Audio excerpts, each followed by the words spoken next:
Welcome to the regular meeting of the Board of Education for Monday, July 8th, 2024. Everyone, please stand for the Pledge of Allegiance.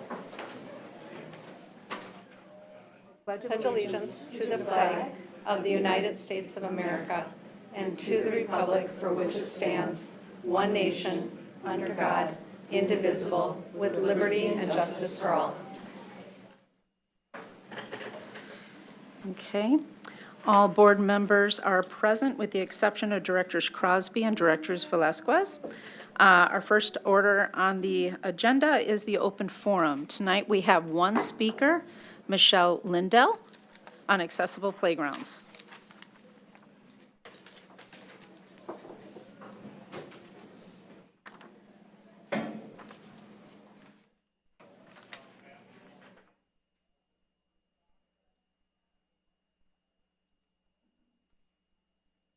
Hello, good evening. My name is Michelle Lindell, and I am a proud parent of a 5th grader who attends Five Hawks Elementary and a 3rd grader who attends Jeffers Pond Elementary. Claire is a part of the Life Skills program. This past year was the first year Jeffers Pond has had the Life Skills program. My family and I have been extremely impressed with the inclusivity by the school and the students. She is very well loved. The students enjoyed including her in their general education activities and really made her a part of their classroom family. However, one thing seemed to be challenging for Claire and her classmates, which was recess. Students in our class would often ask why she couldn't play with them on the playground. Since all of the playground has wood chips and half of the year snow, Claire cannot be pushed through these obstacles in her wheelchair.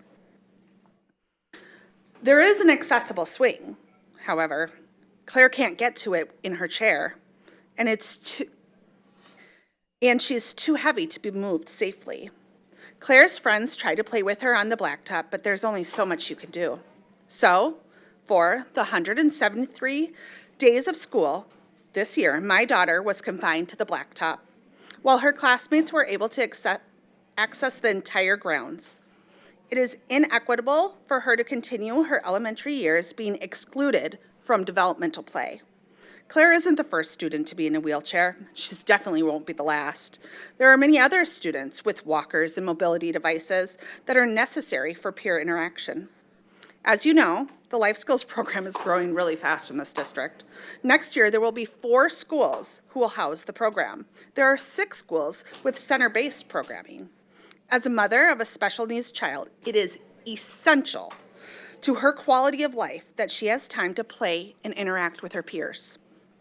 However, it isn't just Claire who benefits from these connections on the playground, but it allows all students to learn from one another. While reviewing the updated strategic plan, I put together some key words that represents this community. District 719 believes in fostering a welcoming, inclusive, and safe environment where unique learning needs and goals can collaborate together to develop essential skills to be successful. I ask you today to do what's right for all students. Please include accessible areas to already existing playgrounds for schools as a part of the upcoming levy referendum. Thank you. Thank you. Thank you.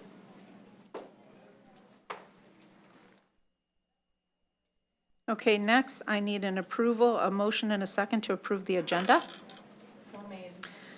By Director Bullion, Second. by Director Olstad. All in favor? Aye. Aye. That passes 6-0. Aye. Okay. Next, we have the consent agenda. The consent agenda are items considered to be routine in nature and will be enacted by one motion. There is no separate discussion of these items unless a board member requests. In the event the item will be removed as a consent agenda item and addressed. The consent agenda item consists of financials, purchase orders exceeding $25,000, monthly financial report, the approval of school board minutes, personnel items, and approval of memberships, annual memberships. All in favor, I need a motion and a second for the consent agenda by Director Burnick, Second? second by Director Olstad. All in favor? Aye. Aye. That passes 6-0. And Dr. Thomas, would you like to address the memberships for the, oh, I'm sorry. No, I said nay. Oh, nay, I'm sorry. So that's 5-1. 4-1, geez, 4-1. I can't add tonight, I'm sorry. Also, point of order, there should always be discussion following a motion in a second, Yes. please. Thank you. Just for the board, wanted to just share our annual memberships that we have historically participated in, and some changes for this upcoming year around some budget options. So we actually last year opted out of the C committee. One, we just felt the dollar figure for the resources provided wasn't anything that MSBA or AMSD was already covering, so we opted to pull that out from a cost savings. Equally this year, Brightworks is another professional development organization that many districts participate in. That is one that we felt and we discussed as an academic team that if we needed to, a lot of our PD is going to be around READ Act, and so that's not something that we would necessarily commission out. We're doing that on our own. And so I just want to let the board know that we've also reduced that line item in our budget as well. If we need to attend a Brightworks, we can. It's sporadic, slightly higher fee, but we felt that was worth the annual subscription or membership. And maintaining our Minnesota State High School League, our MSBA, which is your service organization as a board, and AMSD, which is our Association for Metro School District as well. Those are our two biggest lobbyists and groups that represent all of you as well as administration. So we kept those ones as our memberships for this year in saving on Brightworks. Thank you. Next on the agenda is the resolution for acceptance of gifts. There are no donations at this time, so we're going to move on to Laker Pride, which is all the noise you hear outside of the boardroom. So this session will be honoring spring athletics and activities participants and their coaches, and I'm going to hand this over to High School Principal Bezek. And as Dr. Bezek comes forward in the absence of Mr. Jeff Marshall, I have certificates for coaches and our students that I'll just hand to you as a packet, and then we'll get them to the distribute right them people. as necessary, Yes, just to save on time. sounds good.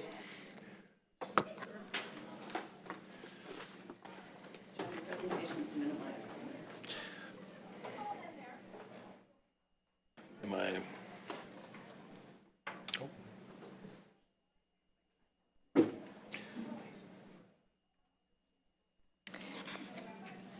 Director Franz, Yes. can I ask a question? That's it. Our agenda It's okay, I can. run has that. acceptance of gifts, but we have something in our board packet for donations. Is that a separate, That's correct. that usually comes before Laker Pride? So like the agenda says no donations, but then we have page 108 in our Gotcha. board Okay. packet. Martha, did that get added? I can go Sorry back. if I missed something. Okay. Okay. That got added then. Okay, so let's go back to the resolutions for gifts. And let me pull that up. Page 108 if you need it. Have it on there? Thank you. Oh, we do have plenty of gifts, actually, so I apologize for that. So we have a $400 gift from the Prior Lake Lions Club for the flags, for the Minnesota state flags. And then we have a gift in kind for the same, for the Minnesota state flags for our schools from the VFW. And then we have a gift from Jim Lee Harris, which are funds for all seniors from Bridges to attend the banquet. And then we have a gift from Prior Lake Rotary to fund 2 guests per senior and staff for the Bridges end-of-year banquet. This is a resolution vote, and I do need a motion and a second. So made. By Director Bullion. Second by Director Atkinson. Okay, this is a roll call vote. Director Olstad? Aye. Director Burnick? Aye. Director Bullion? Aye. Director Atkinson? Aye. And aye, so that passes 5-0. Okay, now moving on to Laker Pride. And we will be, and Dr. Bezick, in place of Activities Director Marshall, will be introducing our topics and our teams for tonight. Sounds good, thank you. We appreciate the time every quarter to be able to recognize our student athletes and activities participants, and we've had a lot of success all year, and that kept going into the spring. So Jeff gave me their standard PowerPoint here, and some of the slides he just said, they have their vision statement, and when we're working with kids, our goal is more than just, getting them out in activities. We want to help use activities as a vehicle to help kids, find themselves and develop their character and develop their skill set and learn to be leaders and all of that. And you've seen a nice job of Jeff and Beth and his crew the last couple of years with creating the Laker Leaders, getting our student activities and athletes out into the community and out with the younger students as well, just kind of spreading that Laker way and trying to create, kind of success breeds success. So just kind of slide through some of these slides. You can see the acronyms they use about developing character and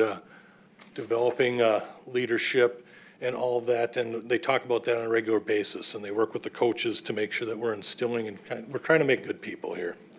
And so it's more than just success, but it's also about participation. We got about 75% of our kids that are involved in some sort of activity during the course of the year. And you can see the numbers here. He put them up there.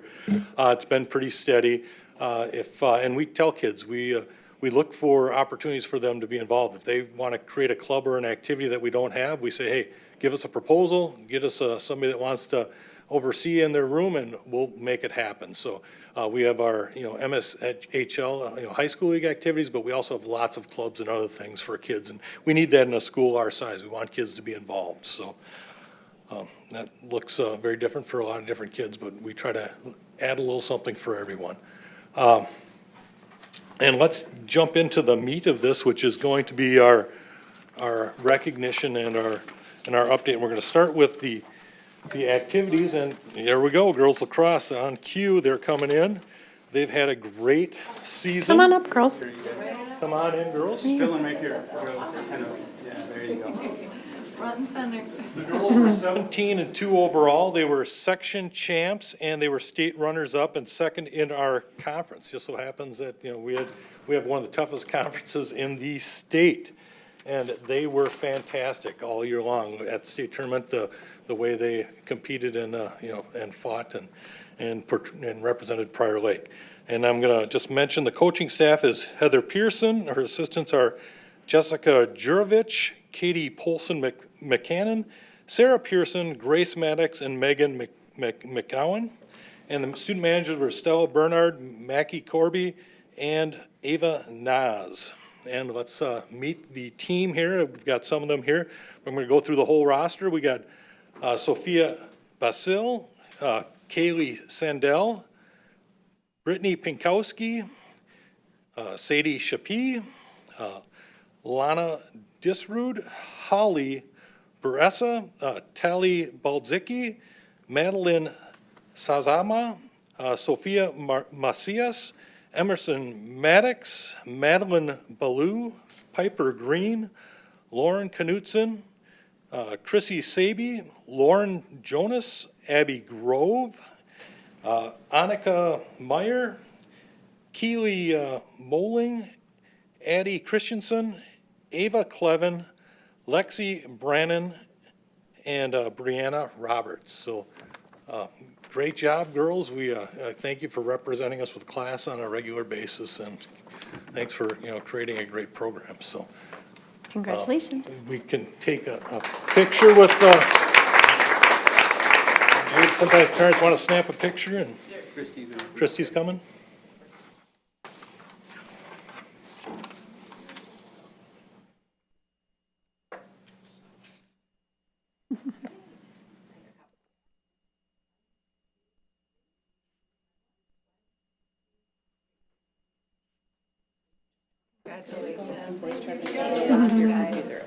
Oh, okay. Thanks for being Thanks, here. girls. I've got some certificates. We'll get to your coaches and we'll get those out to you. So, thank you.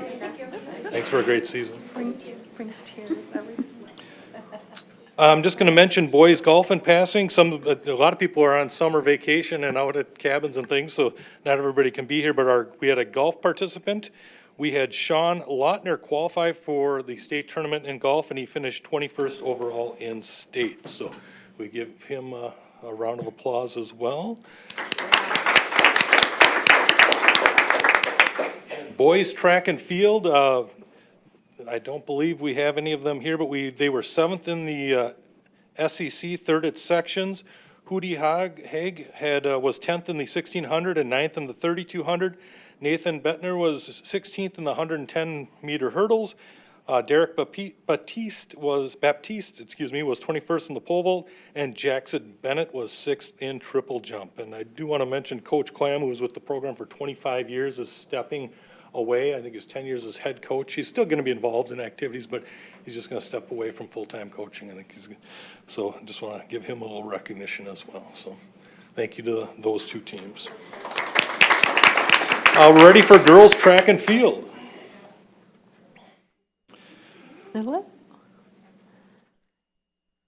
Our head coach is Jumi Barlas, who I take a little ownership of because she was a student of mine over 20 years ago at Park High School. So, pride whenever I see her. And the other coaches are Joe Bollinger, Nick Seiler, Megan Head, Mark Oman, Lindy Schmitz, Sandrine Mercer, and Kristen Nelson. And our girls track team was phenomenal this year. They were 2nd in the conference, 2nd at sections, and 4th at state. Addison White was a state champ in the 100 meters and 2nd in the 300 hurdles. Isabel Reinders was 4th in the 400. Layla Venick was 2nd in the 800. And let's see, the 4x400 team was the state champs. That's Addison White, Layla Venick, and Delaney Holes, and Isabel Reinders. The 4x200 was 6 with Linnea Jungers, Annabelle McCann, Ava Lofness, and Isabel Reinders.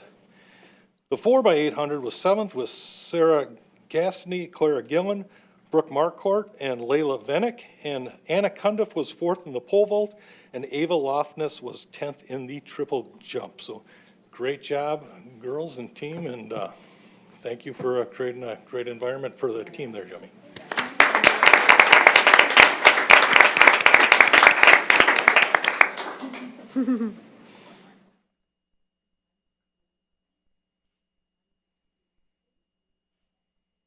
Congrats. Our next group is synchronized swimming. Our head coaches are Carrie Kabushik, and then we have Anna Milner and Kelly Tomas as well as coaches. Did I say that name correctly? Thomas? Okay. And let me read the accomplishments here. The team finished 8th at state. 9 routines qualified for state competition, so we're going to have a number of different events here. In the short duets, they placed 6th. That was Lily Cordova, Clarissa Harris. In short duets, in 7th was Julia Menu Jimenez and Sarah Garcia. In short trios, they finished in 5th. That was Elizabeth McNair, Jenna Pettis, and Sophia Suarez. In short trios, finishing in 7th was Kayla Barnett, Kara Petrie, and Tessa Westland. In short team, they finished in 4th. That was Lily Cordova, Sarah Garcia, Clarissa Harris, Madison McCarthy, and Elizabeth McNair, Jenna Pettis, and Sophia Suarez. And let's see, in short solo, they finished in 8th, and that was Clarissa Harris. In short team, they finished in 12th, and that was Caleb Barnett, Peyton Hanna, and Julia Menu Jimenez, and Kara Petrie, and Rachel Vegdahl, and Tessa Westland. And then in long solo, they finished in 10th, and that was Emily Forster, excuse me. An extended team, they finished in 11th, and that was Jasmine DeHadaway, Elisa Evavold, Emily Forrester, Claire Hilsendinger, and Addison LaVille, and Sadie Stimler. So it was a mouthful of names, but a lot of great things going on. We want to make sure you all got recognized. And we've got certificates for you. I'll get them to your coaches later, and they'll get them out to you. But again, thanks for all you do, and thanks for being involved and representing us. Thank you.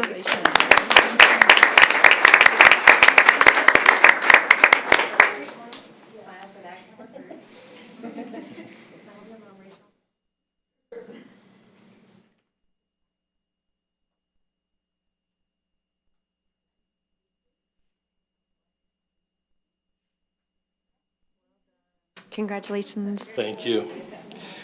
And next, we're going to have adaptive softball, and our coach is Julia Reese.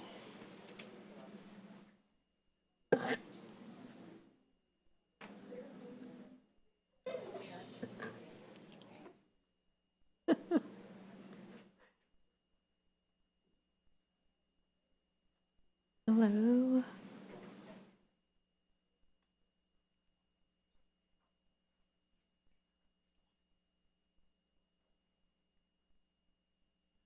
Okay, adaptive softball advanced to the state tournament. Our coach is Julia Reese, and our athletes are Ella Miller, Dylan Noman, Addison Borgeson, Ayab Hussein, Rylan Mann, Jackson White, Henry Herpy, and Joseph or J.C. Conley. So, great job, great season, and thank you for representing Prior Lake with class, and thanks. Yes, what would you? Let's stay on the record, it's Henry Jerpy, not Herpy. Okay, thank you, Henry Jerpy. I appreciate that. I was trying to get the correct pronunciation. I thank you for the correction. Somebody's had their names. Congratulations. Thank you.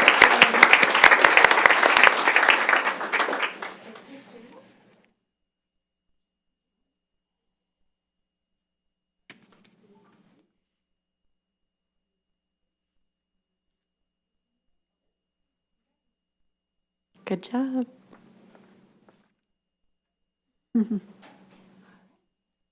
Congratulations. Thank you. Scroll through it. We have a few pictures of some of the teams during the year here, and they'll be in the board packet and online.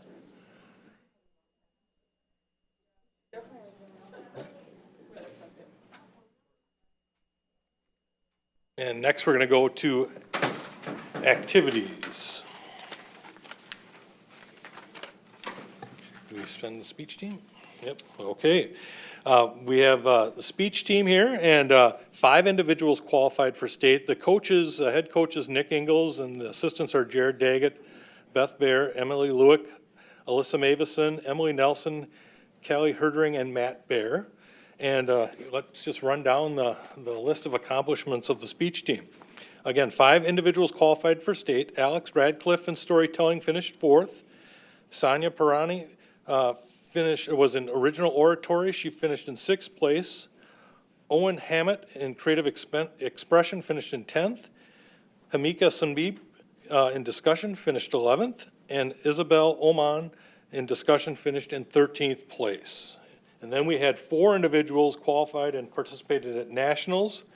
Mackenzie Bounds was 34th in poetry, which equates to the top 7%, and she was also 79th in prose. Chloe Erickson was 44th in prose, which is in the top 9%. Alex Radcliffe competed in storytelling and prose in the top 35%. Then Katie Weaver is only the 4th PL student to ever finish as a quarterfinalist or better, and she finished 22nd in dramatic interpretation and the top speaker from Minnesota. So, and we've got quite a crew in Minnesota that makes it to nationals every year. So, great job, speech crew, and well deserved. Thank you. Great job. We're going to get a picture of you. Hold on. Hold on. Picture. A good picture.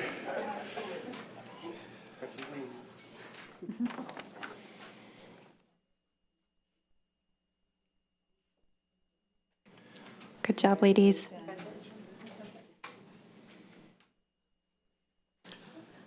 And next, we're going to have our trap and skeet clay target team come in. They had a lot of success, and they've had coaches that have helped develop this program. The head coach is Scott Conrad, and let's move in, guys, so everybody can get in here, guys and gals. Scott Conrad is not able to be here, but he's one of the head coaches. And then we have Dave Happy, we have Scott Bremer, we have Tommy Thompson, Greg Worthen, and Blue McDonald and Michelle McDonald, and Tim Johnson, who have helped lead all of these athletes as well. And let me just mention their accomplishments. I don't know if this has ever happened before because they were state champs in clay targets and in skeet. So we kind of swept the competition here.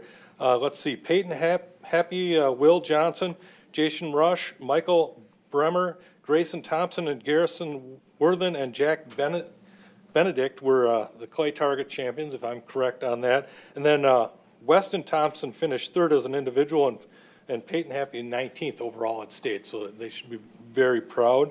And then we were waiting for the skeet team, and they also finished as state champions, and that was Jason Rush, Grayson Thompson, Trig Schrader, Parker Erickson, and Will Johnson.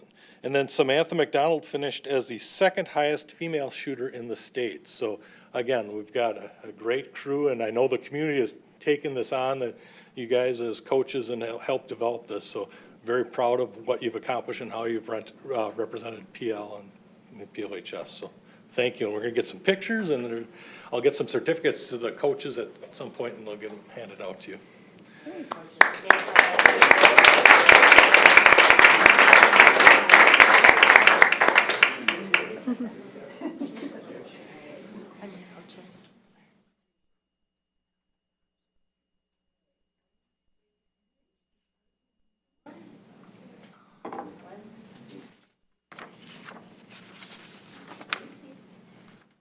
Great job. Thank you, guys. That's a cool trophy. Congratulations. Congratulations. So good. And our last crew being recognized is our Knowledge and Quiz Bowl, and they're coached by Brian Olson. I'm sure they'll make their way in.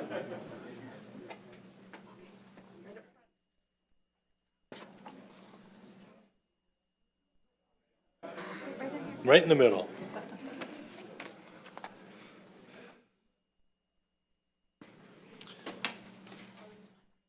Come on in, don't be shy. Hi.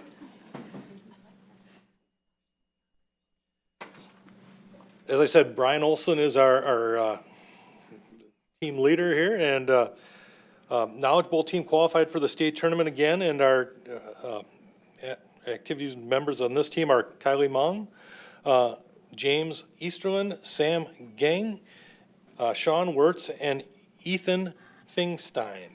So, did I say that right? Steen or Stein? Fingston? Sorry that I mispronounced. Again, you guys repeatedly are doing well and are at the top of the boards every year. Mr. Olson's always telling me all the great work that you're doing, and keep it up. You're setting a great example, and the team is always competitive. So thank you, and thanks for representing us very well. And I'm going to let parents take a picture if you want, and then Kristy's going to take a picture.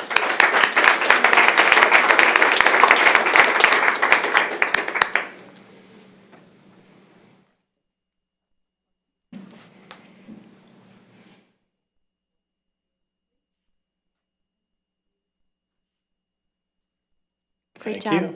Thank you for coming in. Congrats. And again, we've got a lot of other things going on here. If you look at some of the pictures that they've thrown up here, we had the spring plays and concerts and a whole host of activities throughout the year that just give students something, something to challenge themselves and kind of find themselves, and it kind of complements the classroom. So we appreciate the support from the community, we appreciate the support from the board, and it just makes our school a better place to have kids involved. And our goal is to continue to raise that, number of students involved. But it's pretty high, and it's great. And we just want to show them off a little bit and thank you for your support. So Yeah. Ew. And thank you, Dr. Bezick, and all of our coaching staff and our students for representing our district and really rounding out that educational experience for our students. It's really important that they're plugged in. I really appreciate, Dr. Bezick, your commitment to ensuring that kids find a landing space, not only academically, but also in opportunities for them to engage within the school, the larger school community. And I also just want to recognize Nancy Tice. She was a long-standing member of our family here in Prior Lake Savage Area Schools, and we are a little bit like Hotel California. You know, you can kind of check in, but you might not be able to leave. And thank you tonight for supporting our students continually, even in retirement, that you're still finding ways to stay connected with our district. So thank you so much. Thank you, Nancy. And one group I just want to mention, Jeff had put in here, and this is true, I'd like to thank, a lot of people are involved behind the scenes in activities, the business office, making sure the checks are cut for the, all the officials, and the buses are ordered, and operations, and the grounds crew has been great, and the custodians, the extra time they put in getting things ready. So thanks for everybody for helping us make all this happen, so thank you. Thank you. Okay, next we're going to be moving on to personal items, and I'm going to hand this over to Director of Administrative Services, Emily Herman. Thank you, Chair Franz, members of the board, Dr. Thomas. Today, we're bringing forward separately for two of our new hires in administrative roles. And here, both are here today as well to come up and introduce themselves briefly. I'd like to invite Dan Powers and Brian Nutter up to the front to briefly introduce themselves. Dan Powers is joining us as the new Director of Operational Services, and Brian Nutter is joining us as the new Assistant Principal at Prior Lake Savage Area Schools, where a large portion of his assignment will be oversight of the MNCAPS program. Good evening, everyone. My name's Dan Powers. Come from a couple of different school districts. I've got experience with Burnsville and Lakeville schools, 20 years worth of construction experience to add to all of that. So I very much look forward to helping the district find their needs to be met. I mentioned to Dr. Thomas when I was in the interview process, I look at everyone that comes into the buildings as my customers, everybody. That doesn't mean whether it's the students, that's the teachers, that's everyone that comes into those buildings are my customers. And it's my goal to make sure that every one of them have a safe and pleasant environment to be in. So thank you very much for including me in the district. I look forward to many years worth of service. Welcome aboard. Welcome. Thank you. Good evening, directors. Good evening, Superintendent Thomas. I'm Brian Nutter. I'm the new assistant principal at Prior Lake High School, and will also be overseeing the MNCAPS program, of which I am extremely excited. My background in education is 23 years and predominantly has been spent in career and technical education. So this opportunity is right up my alley and something that I am so extremely excited to begin working on. I come with 10 years of administrative experience, most recently as a middle school principal. Looking forward to getting back into the high school. Those 5 years as a middle school principal were the only middle school experience that I had. So it's nice to be back in the secondary setting at the high school level, and very much looking forward to my time here at Prior Lake Savage Area Schools. Thank you. Thank you, welcome. Okay, so before we move on, I need a motion and a second for the acceptance of the administrators as employees. So Director Burnick Second. and Director Bullion. All in favor? Aye. Aye. That passes 5-0. Next is the Child Nutrition Services Agreement, and again, Director Herman. Thank you, Chair Franz, members of the board. We're bringing forward a contract settlement. I want to give a big shout out and thank you to the child nutrition staff who met with us to talk about their contract and different ways that we could make improvements within our parameters. And that's what we're bringing forward for you here tonight as a settlement that we came to with that team. Okay, thank you. I need a motion and a second So made. by Director Bullion, Second? second by Director Olstad. All in favor? Aye. That passes 5-0. Next one is the Kids Company Site Lead Agreement, and again, Director Herman. Thank you, Chair Franz, members of the board. Again, I want to thank the site lead that represented her colleagues, meeting with us to talk about different priorities in the contract. If you remember, the last contract was when we added steps to this contract to help with recruiting and retention. So we were able to do a salary enhancement with everyone also getting a step this time. And then the rest of the package is outlined in the memo here for you tonight. I need a motion and a second. So made. By Director Olstad, Second. second by Director Burnick. Any questions on this one? Hearing none. All in favor? Aye. Aye, that passes 5-0. Okay, and then we also have the Kids Company Assistance Agreement and Director Herman. Chair Franz, member of the board, thank you once again. I want to give a shout out to the Kids Co-Assistants that met with us to represent their colleagues. We're bringing forward tonight, again, this is a similar contract with last round. We added steps to help with recruiting and retention. So in addition to the salary enhancements, they'll all be receiving a step as well. And the rest of the details are outlined in the memo. Okay, I need a motion and a second. So made. By Director Bullion, Second. second by Director Burnick. Any questions for Director Herman? Okay, all in favor? Aye. Aye, that passes 5-0. And next is the memorandum of understanding for the PLS FAA. Thank you, Chair Franz, members of the board. We're bringing forward today, and during the summer months, for those individuals that work year-round, we hope to offer some flexible scheduling, such as 9-hour days and then a 4-hour day, or 10 fours.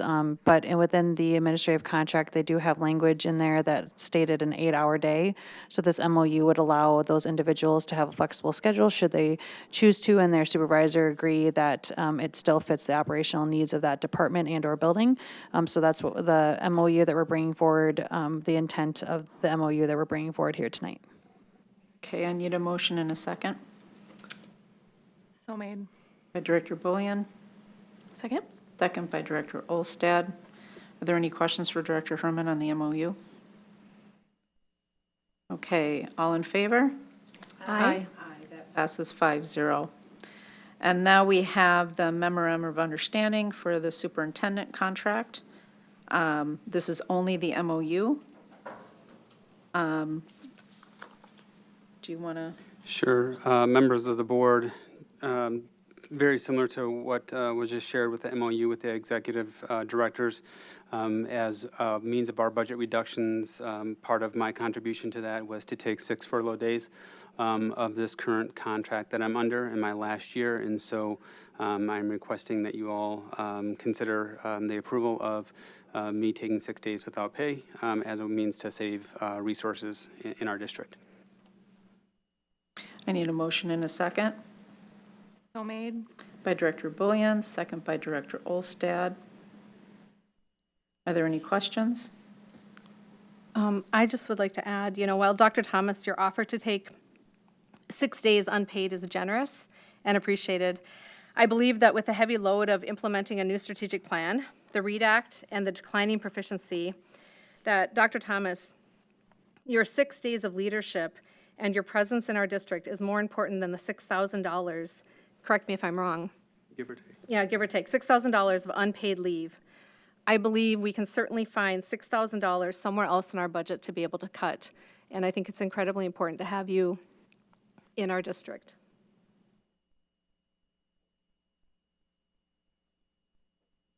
Thank you for that, and I appreciate those words and would agree wholeheartedly, and I just want to let the board know that as part of our means for negotiation of our budget, similar to some of my executive colleagues, collectively, it makes an impact, and so I appreciate that sentiment and know that you will always have my full commitment. And my days, as you all know, even when I'm on vacation, my days are oftentimes spent working. And so you will always have my 100+% commitment, furlough or no furlough. And I would just add that, I appreciate it. I work under a contract as well, and I think we signed a contract with pay that you deserve, rightfully so. And I just believe as a board, I mean, we could all take a $500 cut on our compensation and cover that $6,000. Or we could look into our budget, which I don't think we're going to be able to cover. We're not going to spend our whole budget this year.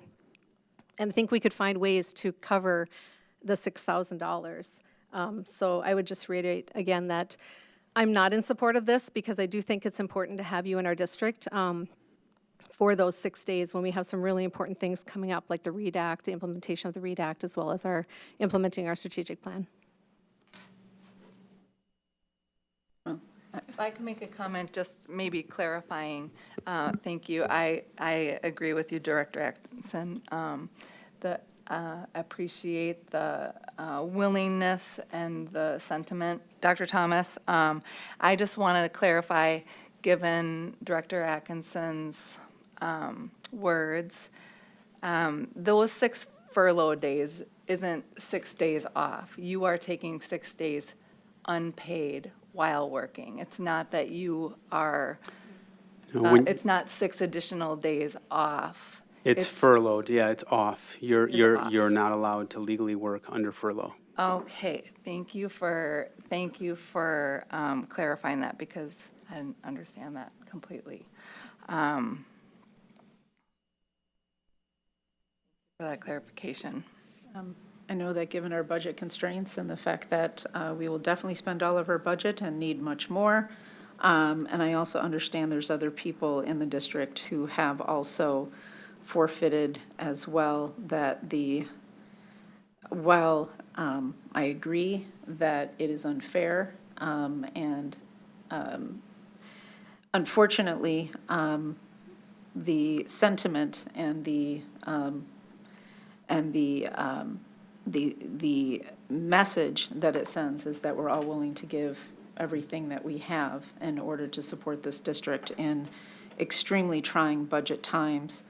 I know other people have forfeited stipends as well as pay, and other administrators have forfeited their increases. So while everything that Director Atkinson is true about how much you're needed, the fact that you're doing this is appreciated and a great sentiment, and I know other superintendents are doing the same. So thank you very, very much. Where we don't agree with it, Dr. Thomas does have the right to request this, and I believe we should honor that request. Are there any other comments or? Okay, so did I get a motion and a second on this? Yes. Yes, I did. Okay. All in favor? Aye. Nay. So that passes 4-1. The next one is the superintendent contract. All board members did receive a copy of the full contract that is still under personnel privacy until it is approved. The summary is in our board packet, and I'm going to turn to Dr. Thomas to talk about the summary in the board packet. Thank you, Chair Franz, members of the board. So what you have here in the board packet is the change memo, like we do all of our employee contract agreements. And just to talk about the key changes, there's clarification in the new contract. First of all, the new contract would be the 25 through the 28 school year. Dates have been changed. The other is clarification of earned, safe, and sick time, which is new state statute. That's in every contract according to Minnesota law. Currently, there's 12 holidays, but legally in the state of Minnesota, there are now 13. And so there's been the 13th holiday added of Juneteenth that we've accommodated in other contracts as well by state law. The salary schedule enhancements that you see there are actually less than what my enhancements are in my current contract. Again, in terms of reducing budget, it's something that I feel very strongly about to support our staff and other resources throughout the district. And I would come after that. And so I'm requesting that it be lowered to 1.5 on average all 3 years. And then that goes away from your average 2 to 3% for superintendents in the metro. And I'm also, there's like formatting, language changes, periods, commas, et cetera, throughout. And so when you take a look at 3-year compounded salary enhancements, it's 7.65%. And comparing it to the other employee groups in the district, which are on 2-year contracts, I shared that with you as well. And that's, your board parameters are at 7.5% on average. And my 2-year compounded is at 4.58, so significantly lower than any of our staff. It's something that I also believe wholeheartedly in, to ensure that our staff and other resources are managed, given the restraints that we have right now. So those are the key changes. Okay, I need a motion and a second So made. by Director Olstad, Second. second by Director Bullion. Again, the full contract redlined was sent out to each board member. Each board member had the opportunity to ask questions of Dr. Thomas. Any other comments or questions are welcome now before a vote.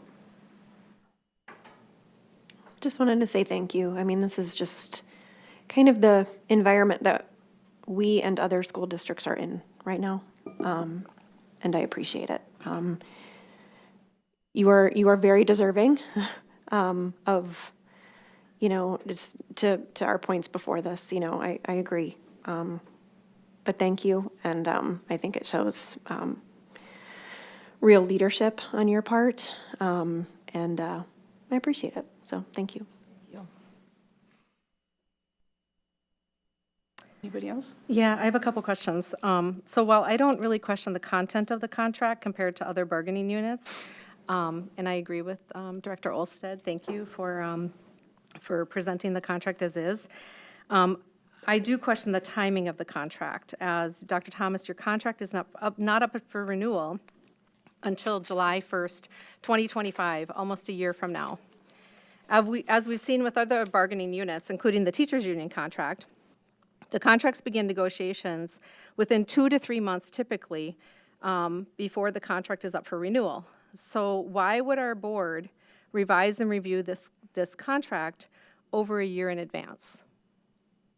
Answer this, Dr. Thomas, per the requirements of the. Yeah, per statute, the superintendent's contract can begin July 1 prior to the contract expiration. Historically, it's been my practice that after our teacher and principal contracts, our largest 2 groups have settled, that's where I've typically engaged the board, and according to Minnesota statute, it's within the legal realms to do so. That's the only rationale. So. Yeah, I did read the statute. Thank you for clarifying that. I just want to know, how is this fair to other bargaining units when we're negotiating closer to the contract time?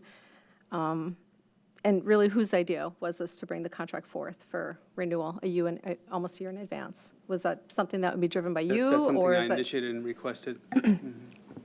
Okay. Then the other question I have is, for my understanding, and for any new board members on that's here that weren't here when you joined, are there any other agreements in place regarding a retirement agreement or a severance agreement that this new board should have visibility to before we renew this contract? There are no changes to this proposed contract that differs from my current contract at all. There are no severance agreements, and in terms of retirement, my same 403B contributions, my vacation days, all that stays the same. There's no changes there. So there's no separate agreements like that we didn't see outside of the contract? No, there are no separate agreements. The only changes that you'll see here that are significant that were in my initial contract is when I was first hired, they front-loaded some vacation and sick days that they don't have to do that because that has accumulated. But no other side agreements or addendum or anything are a part of this contract. There's no changes of any of that sort from the current contract to the new contract. Thank you. I guess my other question is, if anything were to happen between now and the start of the new contract, which is July 1st, so almost a year from now, would the district be responsible for paying out the benefits of the new contract? And that would be a question for Emily. I read the statute, I read the contract, I couldn't get a full understanding of that, of what is the responsibility of our district if anything were to happen between now and July 1st, where there was whatever, I can't remember the wording in it, when it says a mutual, I don't know. Director Atkinson's member of the board, that would be depending on the situation. So it would depend on whatever agreement the district came to with the superintendent, depending on the time of the year, the rationale for the separation, and what agreement each party came to. And we would have to make sure that we followed the contract language that exists in the current contract, that has not changed. I have had the opportunity to review the track changes proposed, and anything in this new contract doesn't change any of those parameters. To go backwards, a couple questions to ask about how it impacts other bargaining units. To clarify, the negotiation team in the district is not involved with the superintendent's negotiations process. So this is not impacting our workload or our ability to continue to move forward with the existing negotiations that we're moving forward with the other employee groups. Sorry to go back a couple questions, but I wanted to make sure to answer that That's question. okay, no, I appreciate that.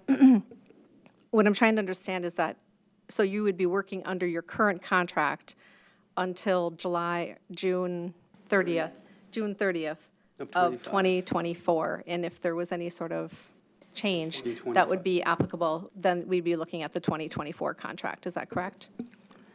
Correct. The current, sorry, Director Atkinson, that's correct. The current contract would go through the June 30th, 2025, and then after that, then it would switch over to the new contract. And again, from my review of the contract, any of the separation language has not changed. That's the same language that's in the current existing contract. Yeah, thank you, thank you. And by the way, the contract clearly states that if, in the event that there is board removal or something else that happens, that there is a provision in the contract for that negotiation to occur. And that is the same language that was in his original contract. And having been a tenured board member, I can tell you that the contract for Dr. Thomas went out of the way to remove any semblance whatsoever of anything that would be considered a golden parachute. It also removed some of the benefits that were in the previous superintendent's contract. I appreciate that. Like I said, I read it from top to bottom, so I just didn't clearly see it stated. I just saw the one sentence. I guess I would like to make a motion. I move that the superintendent contract discussion and vote be moved to the May 5th, 2025 school board meeting to align with other bargaining units' timing, and to also capture another full year of a performance review for Dr. Thomas, which I think is only fair to be able to, as a board, to evaluate Dr. Thomas. We'll have one more full year to evaluate his performance before looking to write the new contract. Plus, as you all know, a lot of things can change in a year, even with finances in our district. So I would like to I move that the superintendent contract and discussion and vote be moved to the May 5th, 25th school board meeting. Do we have a second? Okay, hearing no second, is there anything else? No, I mean, I just like to add that I think leadership in a school district is imperative, and that I think of a superintendent as not an at-will employee. So managing a contract ahead of time is something that I think it would be a lack of leadership on the board's part if we weren't proactive and didn't allow ourselves to plan ahead and wait until Dr. Thomas may say, well, what are my other opportunities out there? Because like any other industry, people that work under contracts, they do negotiate their contracts ahead of time. They don't wait until the 11th hour. And I know it's different for our bargaining groups, but that's because they're under like 2-year program. Like it's just a different situation. So I respectfully disagree with you on that situation, but you will be here, if you can get yourself a second. But I think leadership's important and imperative to our district. So I appreciate Dr. Thomas. I appreciate you sharing your perspective. Thank you. Statutorily, we can, it's typical to start negotiating the contract July 1st of the year before. It's also standard in the state of Minnesota for that to happen for budgetary as well as planning purposes. I would challenge that. I checked with several boards in the state of Minnesota, and 6 months is pretty standard. So I understand it's under statute, but I did do my due diligence on that, and I checked with several boards in the state of Minnesota, and 6 months is pretty standard. I also checked with them, and most of them do start negotiating right away in July 1st. Matter of fact, statutorily, that's when we do it, so. Perhaps we have different board contexts. Dr. Thomas, do you have anything you want to add? I don't, nothing further. Okay. Is there anything from anyone else? Are we ready for a vote? Okay, so we already took a first and a second, so all in favor? Aye. Aye. Nay. So 4-1 on the superintendent's contract. Okay, now we have no unfinished business from last time, so we're going to go into new business. And the first one is the child nutrition update. There is no board action requested, so I'm going to ask Director Malone to please address the board. Chair Franz, Board of Directors, and Dr. Thomas. Just going to grab my.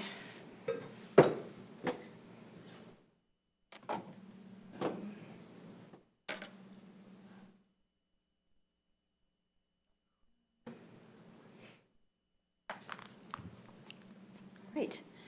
I'm excited to share my child nutrition update with you guys, a little bit from this past school year and a little bit looking forward. Last school year was really fun. We got to get back to some of those things that we had to put, to the side during COVID and the aftermath of everything. So this first picture slide here has got our Casey's Acres Sweet Corn Farm to School event that we did. We also had a large gathering of people come to that event from all kinds of different agencies. So that top right picture right there is a Minnesota grown representative having lunch with us. And then I was on WCCO a couple of times again last year. So that was fun. In case you didn't hear, we won the 2023 District of the Year Farm to School Award.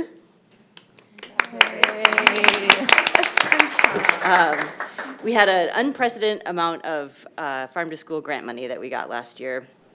The USDA not only matched but enhanced the Minnesota Department of Agriculture grants, and it wasn't a match type grant, so it was just take this money and do what you want. So we went from 7 farmers to 12 farmers, and we got to add proteins. We added some cheese and a lot of ground beef. That picture on the bottom right there is S&J Farms, a little tiny family farm in Minnesota.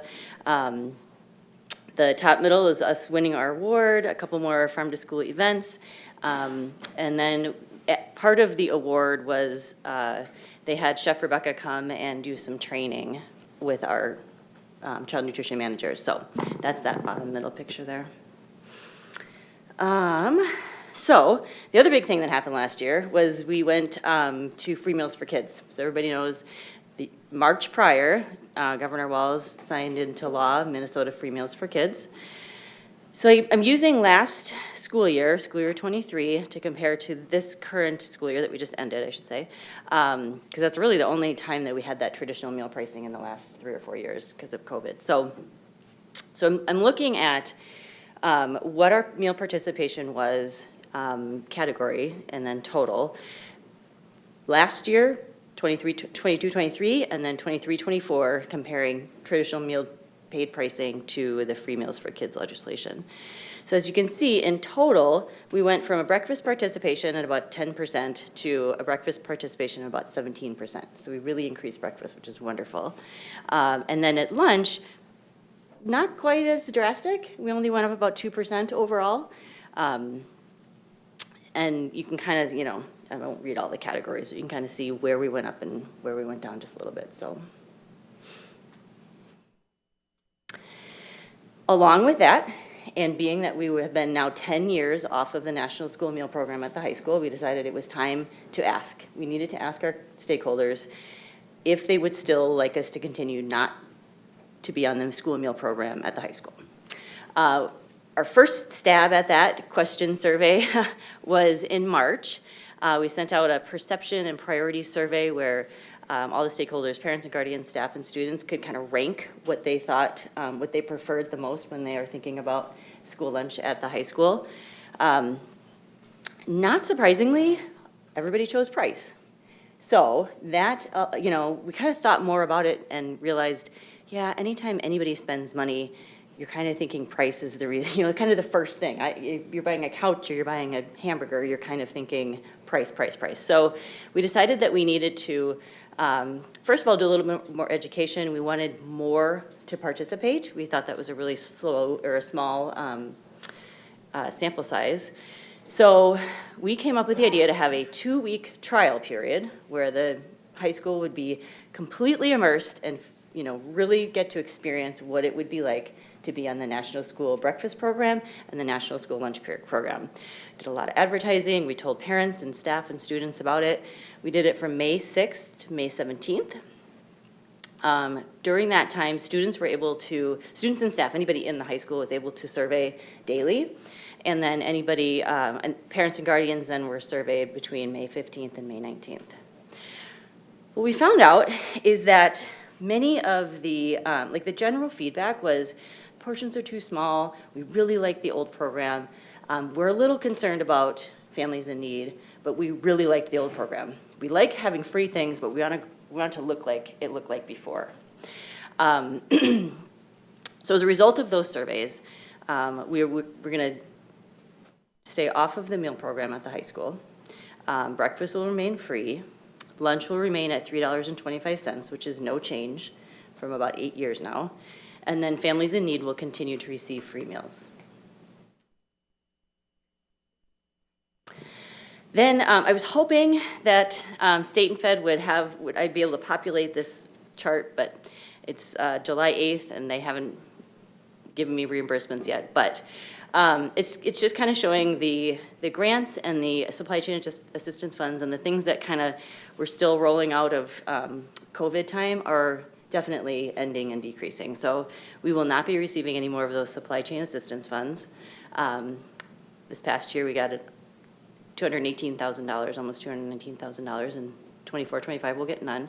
The farm to school grants, again, that Minnesota or the USDA is not matching or offering anything. So traditionally, we normally from the Minnesota Department of Ag get about 25 to 40,000. So far we're getting 30,000 for this coming year. And that will help us just continue those relationships with our local farmers. And then again, I don't know the state and federal reimbursement rates. I'd imagine they will change by very, very little though. So looking ahead, we've added Minnesota. So we always did a Minnesota Grown Day on the first Thursday of every month. The entire menu was things that were grown in Minnesota. But now we're gonna make that every single Thursday. So we've increased that to every Thursday. We're adding more scratch and quick scratch menu items. We're going to restore our Student Wellness Committee and then continue all the programs that we're currently doing, which is things like the Prior Lake High School Garden, the Five Hawks Indoor Tower Garden, which we would really like to continue and kind of footprint or, blueprint the Five Hawks Indoor Garden and do it everywhere. And then farm to school events like our cornhusking relays and of course Try It Tuesday. I just included a cute quote there from a Lola Delago parent they sent me. It happened to be on a Tuesday, so we spent the entire meal talking about Try It Tuesday. What was their favorite of all time? Dragon fruit juice, chocolate cake. I don't remember ever doing Try It Tuesday chocolate cake, but that's what came out of their mouth. And pumpernickel bread for my middle schooler. Their least favorites and all the days they could remember, and then what culture they all came from. It was more chatting at dinner than I can recall out of my middle schooler, and super fun to hear their perspectives and favorites. So just thought I would share that. That's all I've got. Thank you. Yeah. Opening up to questions, if that's okay? Yeah. Director Malone? Any questions from the board? I have a question on the Student Wellness Committee. Can you tell me more about that? What does that look like? Yeah. Or So what did it look like in the past, and what are you hoping for it to look like now as you resurrect it? It's so it's in the past we had, I think we had a board member. It was all pre-COVID. So once COVID came about, it all fizzled and the state didn't require us to have those meetings anymore. In the past, it was a couple of students, a couple of teachers, maybe a principal, and I believe a board member. And we would come up with fun projects for student wellness. And so we, in the past, had gotten a SHIP grant, and we bought like I think we bought hula hoops and frisbees and basketballs for the middle schools so that they could get outside more on the days that they do get to get outside during recess, since they're going from, K-5, pre-K-5, out having physical activity every day to middle schools where they're not necessarily getting that every day, and it's not required, I don't think, for them to have gym every day. So that was one of the projects that we did. The Five Hawks Tower Garden was another project that we did.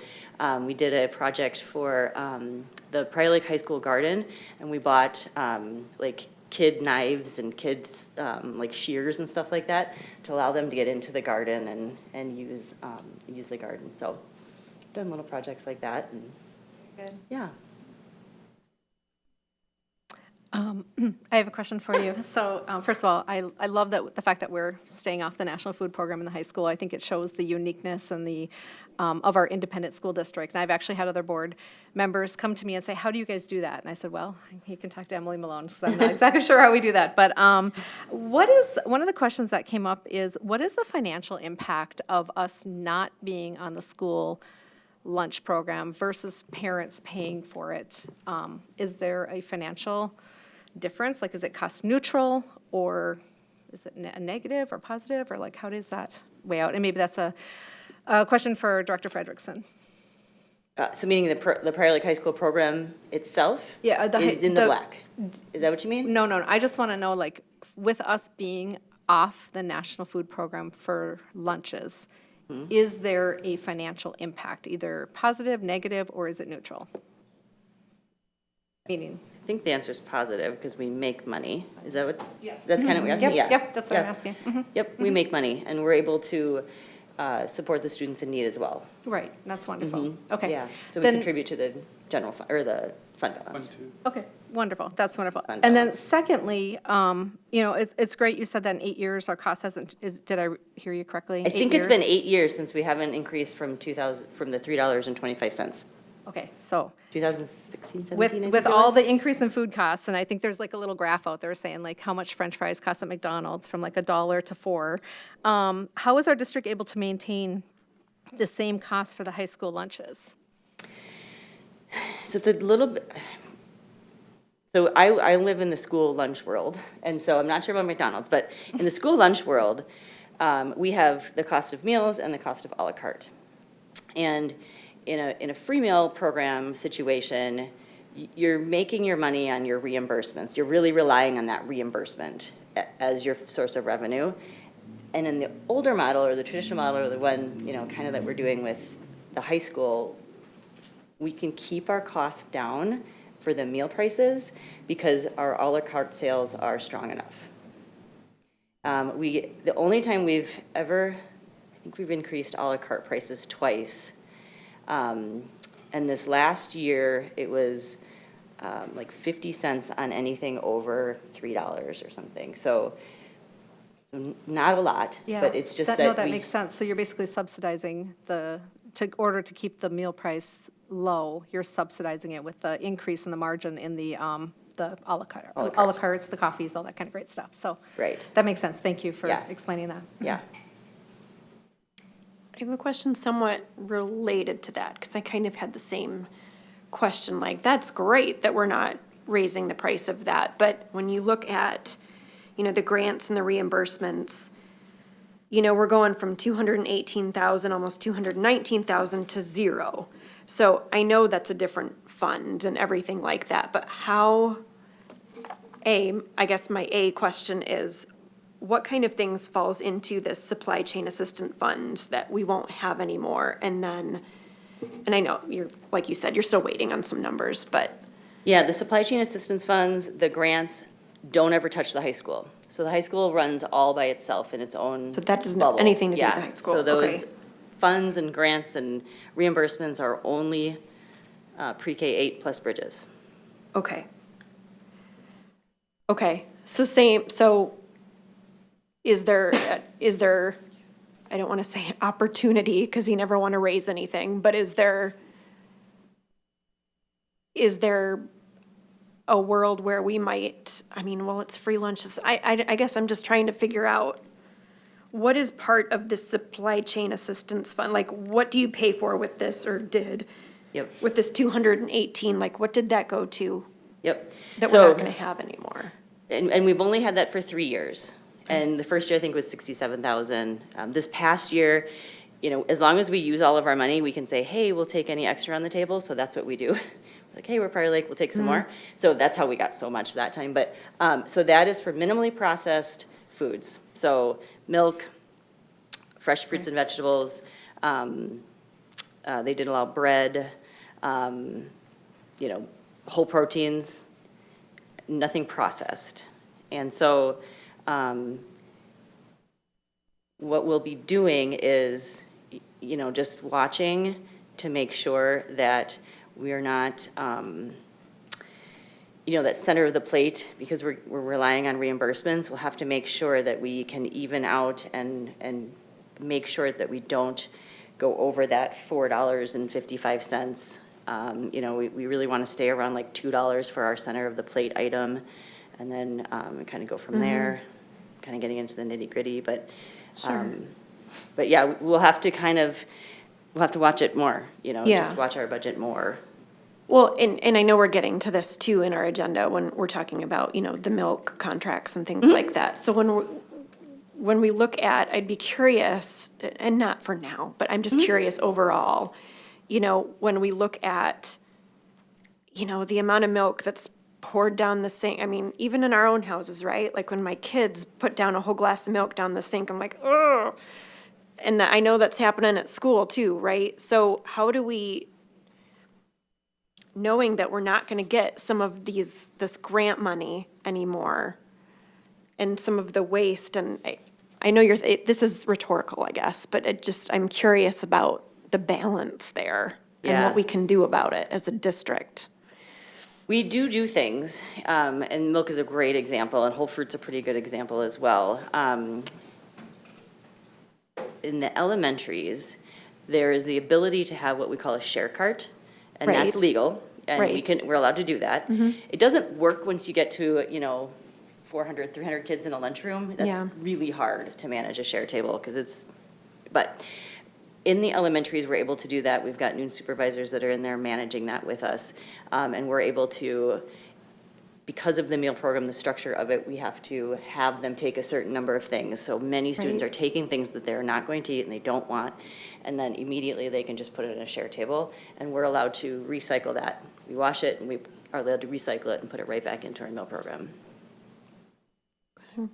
That's one of the things that we do for waste. The other thing that we Yeah. do for waste is we have historical numbers, and we are really, really good at batch cooking exactly what we need. So that's another thing that we do. Yeah. Those cafeterias are a well-oiled machine They are, in all the buildings. yeah. So, thank you. Yep. Anybody else? Okay, Director Malone, I had a question. Sure. And that had to do with the free and reduced lunch. And I understand with the being off the National Food Program and not having the free lunches, et cetera, that people still have to apply for that. My concern is the application process is usually a little overwhelming and has to be done every single year. Also, the poverty rate that actually allows families to be eligible for the free and reduced lunch program has not changed, and yet the cost of living has gone up significantly. What are we doing, or have you seen any evidence of students who potentially are harmed by that, and how are we handling that? Yeah, so, did I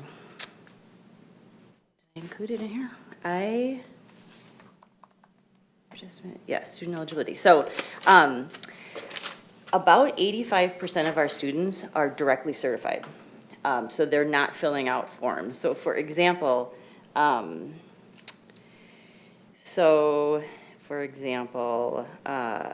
applications. So income-based, there's 4 students at Loyola Del Lago that are on the free reduced program because of income. There's 12 at Westwood, there's 10 at Five Hawks. The majority of kids that are being approved for this program are they're being directly certified because they are on a program that's housed somewhere else, like SNAP or WIC, Sped Kids, you know, they're somewhere else. Department of Health and Human Services is approving them for a different program, so they're automatically getting approved for our educational benefits, AKA free reduced. So it's a very small number of students that are actually filling out that form. And we do work with, we got some clues. If kiddo's not paying, or if they've applied in the past, if there's a language barrier, if they're a brand-new student, we work with social workers to try and identify those students. And we have a really good relationship with students and principals and teachers where they're coming to us saying, I'm just not sure. We're like, well, they didn't fill it out. And I'm like, well, I think they, so then we encourage, we can send it in a different language. We do things like that to try and catch some of those students as well. It does concern me a little bit more at the high school because you can't really tell whether they're eating or not. Yep. And that is concerning. And also the other thing that was brought up when the state passed the free lunch program was the impact upon those students who qualify and how that qualification trickled down into, let's say, getting subsidized hockey equipment or something like that, so they could still participate equally with other students without the cost burden. Is that an impact still? Yes, so in order to qualify for those other programs, they still have to fill out the form. And of course, we still encourage all families to fill out the forms because of our compensatory aid that is attached to those qualifications in the state of Minnesota. So we're encouraging everybody who thinks they may qualify to try and qualify because, and we explain it as a benefit. You can qualify for all these other things, but then also try to explain a little bit about compensatory revenue and how helpful that is. So we're asking all students, all families, pre-K-8 to fill out that form, even though pre-K-8 and Bridges are already they're receiving free meals. We're still asking all of them to fill out those forms. So, but like I said, that direct cert list is the majority of our students. So, Thank you. yeah. And Emily, correct me if I'm wrong, no child is ever denied a lunch. I mean, That's correct. they can, I think one of the flags you could look for is how much of the lunch Yep. balance they're accruing or accruing, Absolutely. whatever. But no child has ever, I know my child has had a negative balance, and he comes running home and telling me, Mom, you can put money in my lunch account. Yep. But he's still not denied a lunch, so, That's correct. Thank you, Lisa. That happens at our house, too. yeah. Yeah, it happens in my house. Believe it or not. Oh, sorry. Appreciate that you serve him lunch still, so thank you. Minus all the extras. Yeah. Thank you. Thank you, Emily. You're welcome. Okay. Moving on to the next agenda item are the meal prices. So obviously you're staying up here. And just for expediency, why don't we take a motion in a second, and then we'll let Director Herman explain the meal. So made. By Director Bullion, Second? second by Olstad. Okay, go ahead. All right, so pre-K-8 and Bridges will remain free on the Free Meals for Kids program. The high school will remain off of the school meal program, and lunches will be $3.25, and there will be a free grab-and-go breakfast. And again, all students in need will be allowed to have free meals. Okay. Any additional questions or comments? Okay, hearing none. All in favor? Aye. Aye. That passes 5-0. 6-0. 5-0. Jeez, I'm sorry. I can do advanced calculus, but I can't subtract 1. All right. Next is the Milk and Bread bid awards. And before we start, I'd like to take a first and a second motion So made. by Director Burnick, Second? second by Olstad. Okay, go ahead, Director Herman. Me? Okay. You. I'm the Emily. I'm sorry, Malone. Emily That's Malone. okay, yeah. I'm sorry. I was looking at the next What do you one. know Sorry. about? Sorry. Milk and bread. Tell me more, Emily. Okay, so oddly, I've stood up here for, I think, 8 years doing this with never, ever getting a bread bid, and we've always had milk bids. Whoop. This year, we got no milk bids, and we got 2 bread bids. So really interesting, a representative from Denny's Bakery called and said, I'd really like to bid on your bread this year. And I said, great. So we put out a bread bid. He never bid. But we did get, 2 bids. So, and we're going to end up going with Panna Gold. They, their pricing is very close, but their hamburger buns, which is what we have the most volume of, is like almost $3 cheaper. So we're gonna go with them. And we've already, been talking with them. And then our milk company, not one bid came back for our milk bid. And so we asked St. Paul Beverage if we could just renew, and he sent what I have in the board packet for the pricing. So it's just a slight increase. Any questions? Am I to understand you correctly that St. Paul Beverage Solutions didn't submit a bid until you called them, so we received no bids? No bids, not one milk bid. What happened to AgriPur? That's St. Paul Beverage now. That's, yeah, they don't even have that, because they're just, their portion that's here in Savage is actually a co-op, right? Yes. Okay, so Yeah. that's not actually part of the full, okay. Right, yeah. There's been a lot of things happening with milk companies and. Consolidating? Mhm, yeah. Prairie Farms went out of business like 2 weeks into summer food service last year. They've been around forever and ever, so. And we've had St. Paul Beverage Solutions for as long as I can remember. Correct. Okay. We had Hastings Creamery, I think in 2013-14, and then it's been either AgriPur or St. Paul Beverage, who is now, or AgriPur is now St. Paul Beverage, so, yeah.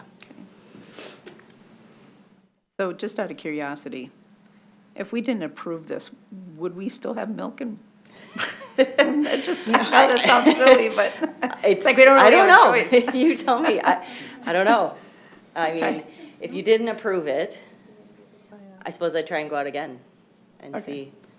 Well, there's not a lot out there, so, okay. There's not, and we're actually we're doing very well compared to other districts.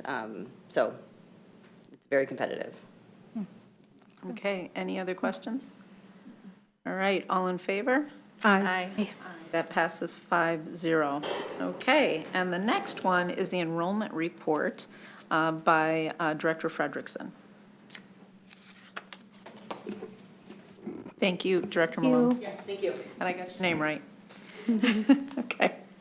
Thank you, Chair Franz, Director, Superintendent. The enrollment report that I had given last time had our projected enrollments through June 30th, and so I haven't updated those. They obviously are not going to change now that school's done. But what I have given you tonight is an estimated enrollment for the next few years. And when we estimated our budget for 24-25, we were estimating about 8,512. And as you've heard me say throughout the last couple months, we were still about 200 kids short of reaching that number. And I'm happy to say that our kindergartners have really jumped up. So we are, if you look at the actual that we have enrolled right now as of June 30th, we are pretty close to what our projections were, with the exception of kindergarten. We're about 20 students, 25 students more than what we had originally projected. So that is good news. If that trend continues, then hopefully we'll see a slight uptick in our enrollment. But we are very close to what we projected. So barring anything happening in the next 2 months, we should be fine with our current approved budget for the 24-25 year. Are there any questions? Yeah, Director Frederickson, I recall the number 8,700. I know, I didn't go back and pull the board packet, but I know it's in the board packet where we had talked about 8,700 students. Is our budget built on 8,700 or is it built on the 8,512? So I think we had like 8,660, and that includes pre-K kids. Okay. Well, I'm only including kindergarten through 12 in this report, but we do have, get revenue for some of those pre-K kids. So the 8,700 you're referring to included the pre-K kids. Correct. I think Okay. it was 8660 was the number we had. Thank you for clarifying that. It's encouraging to see the increase in the kinder level. Yes, So, definitely. Thank you. Chair Franz, if I may just speak to this. So it was going to be in my soup report, but I think it aligns to this topic as well. So today, every July, I join our mayors in the metro area with all the superintendents as well, and we have a convening down at Dorsey and Whitney to just talk about issues within cities as well as issues within school districts. And as you can imagine, a big conversation topic today was around school budgets, also around school enrollment, and just letting you all know, one of the conversation pieces today was centering around the big push in the next legislative cycle around the state funding formula for education, the base funding formula for education. This is something that we're hearing. It may get some traction in terms of ears. And so just stay tuned on that. This is something that, you know, was brought up by Treasurer Burnick several months ago. It's been a conversation piece that I've been pushing in a lot of my spaces as well. Today was no exception, and really aligning to folks around the metro to take on this conversation around how Minnesota is funding its schools, because if the bulk of it is premised on enrollment of school district resources, and we are a state that is clearly projecting around demographics of aging demographics, this formula is not going to make sense in the long run. And so that is something that was a big conversation topic with many mayors and many superintendents. So I'll keep you all posted as that continues to grow in conversation spaces. Thank you. Any other questions, comments? Okay, moving on to the operating levy proposal. We are now going to discuss the 10-year operating levy request to put on the ballot on November 5th, 2024. Before we get started, I'd like a motion and a second So made. by Director Bullion, Second. second by Director Burnick. Okay, so I'm going to hand this over to Director Frederickson again to discuss what we've already discussed the last couple of board sessions. Thank you, Chair Franz. I do have a new table that shows the tax impact, and I think one of the things that was questioned was how much is the levy the current levy as opposed to what the new levy will look like, because there is debt service, and we'll be dropping off some of the bonds in a couple years. So we wanted to show kind of the next through 2034 what that would look like. So you can see the dark blue is the current debt service and our lease levy, and then the light blue is the operating referendum and the equity tax. So you can see then 2029, as those two bonds drop off, that the debt service portion is going to be decreased. And then the table below that reflects that. The other page has the referendum revenue per adjusted pupil unit, and then we added that inflation factor. So the inflation factor is set by the Department of Education, and they have a table out on their website that shows the inflation through 2031 of what they are planning on using as the inflation factor. So that first year, there will be no inflation because we would just approve whatever the amount is. And then after the 2031, because MDE doesn't have those numbers yet, we were just using 2.25 in this assumption. And then also the other thing to note when you look at these numbers that are calculated out here, that this is assuming 0% growth in referendum market value and net tax capacity. That's probably not going to be true, so these numbers would change, but at this point, I really couldn't tell you what the referendum market value or the net tax capacity is going to look like. We'd have to get those numbers from the county. I can tell you that the net tax capacity over the last 10 years has gone from 48.7 million in 2014 to, in 2022, it was 96.3 million. So that's an increase of 97% in the over the last 10 years for our net tax capacity. So as you know, a lot of our formulas are based on that net tax capacity. So as that's going to increase, some of those formulas are also going to increase. And then the last study session, we discussed those different scenarios. So this is just kind of formalizing all that. We also have on here the question, a draft of what the ballot question would actually look like. The next board meeting we will have an actual resolution that we can discuss should this move forward. Dr. Thomas, do you want to add anything with regards to the use of the funds? I know we've already discussed this, and all those slides were in previous presentations. Yeah, there are really no changes in the usage of the fund, as we've stated already.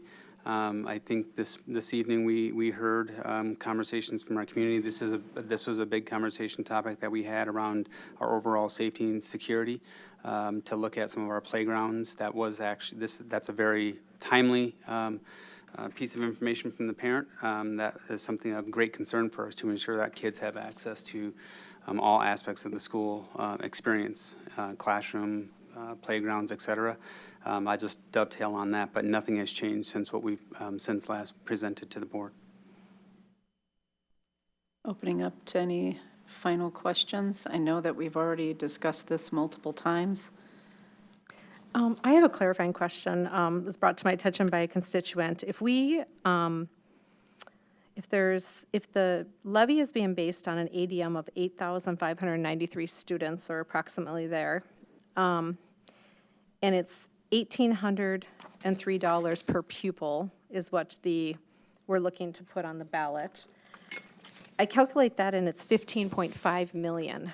And in our last board packet, we had a slide that basically said that the referendum would be bringing in 10.8 million. Is that 10.8 million in addition to what's already being generated? I understand the difference in the question. I'm trying to come up with, in my mind, what is the dollar amount that we will be receiving from the tax levy, which, like I said, when I calculated, it's 15.5 million. So I'm wondering if you could clarify that for me.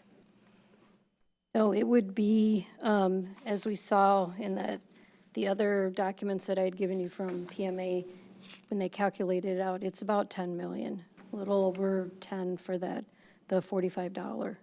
And also just note, the referendum is calculated on adjusted pupil units, not the ADM.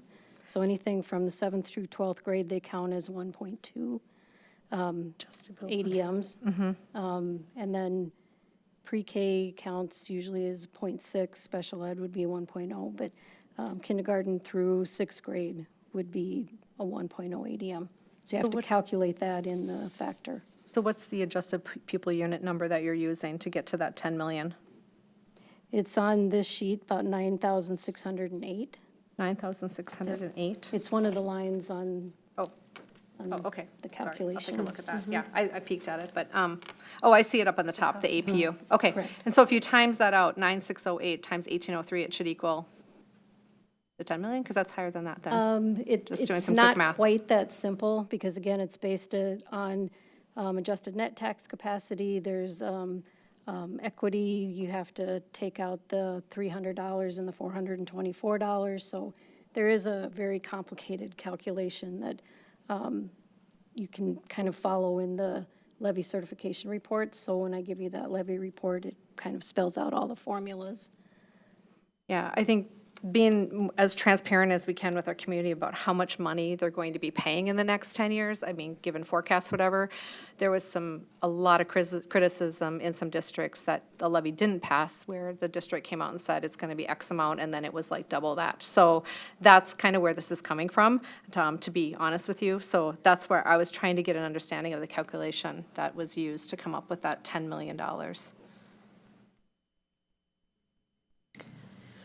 I don't know if you can add any more information to that or not, or we can take it offline and re-present, or talk about it at the August meeting. So we're not voting on this? I thought we were voting on this evening. We are voting on it this evening. We are voting on Yes. it this evening? Yes.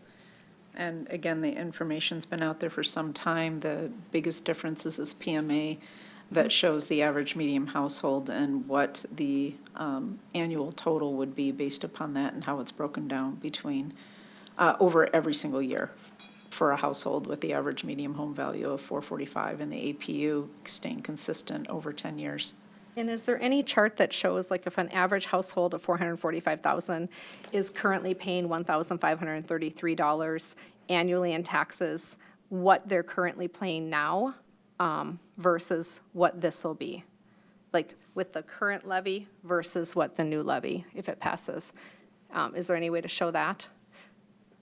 I don't know that we would have what they're currently paying, but we will have a dashboard that you can put in your address, and it'll show you what the levy would look like should this pass. I can work with the company to see if it doesn't pass, what it currently looks like, but I mean, it should be on your property taxes, because you've already got those for this next year. Right, well, I mean, logic would say if the taxpayer is paying $637 and we're looking at $1,800, I would think their taxes would triple. I mean, that would be logic, right? Again, Logical? it depends on the adjusted net tax capacity and the property value of your home. Right, no, I understand. I don't want to say that that's cut and dried what everybody would look like. I mean, logically, that makes sense, but again, there's a lot of factors into it. Okay. Especially home values. Director Burnick, I think at the last meeting, you gave an example of your own and how it didn't change, and it does depend. I guess the question that I have is by showing the 10 years at the average of 445.5 for the medium home value, even though, as Director Frederickson pointed out, that doesn't reflect inflationary increases or home value increases. At least it gives a consistent variable. Is there something in here about how the taxes are broken down compared to a personal tax statement that isn't here that you would need? Or you were asking for? No, I mean, this isn't their total tax, because there's also an operating levy, there's also, I mean, this is just, what I was trying to see is like an apples to apples comparison, is From like. before and after. Yeah, I mean, The operating piece is included in the graph above, but Yeah. that's after. It's pretty easy to say that, it's I like the way the question is worded. It's very similar to other districts, that they're going to be paying $623, and if this passes, it'll go up to $1,803 per pupil, which is triple the amount. So that's why I think it's pretty clear to see that. I just didn't know if there was a graph showing like, this is what your would be currently paying, and this is what you're projected to pay.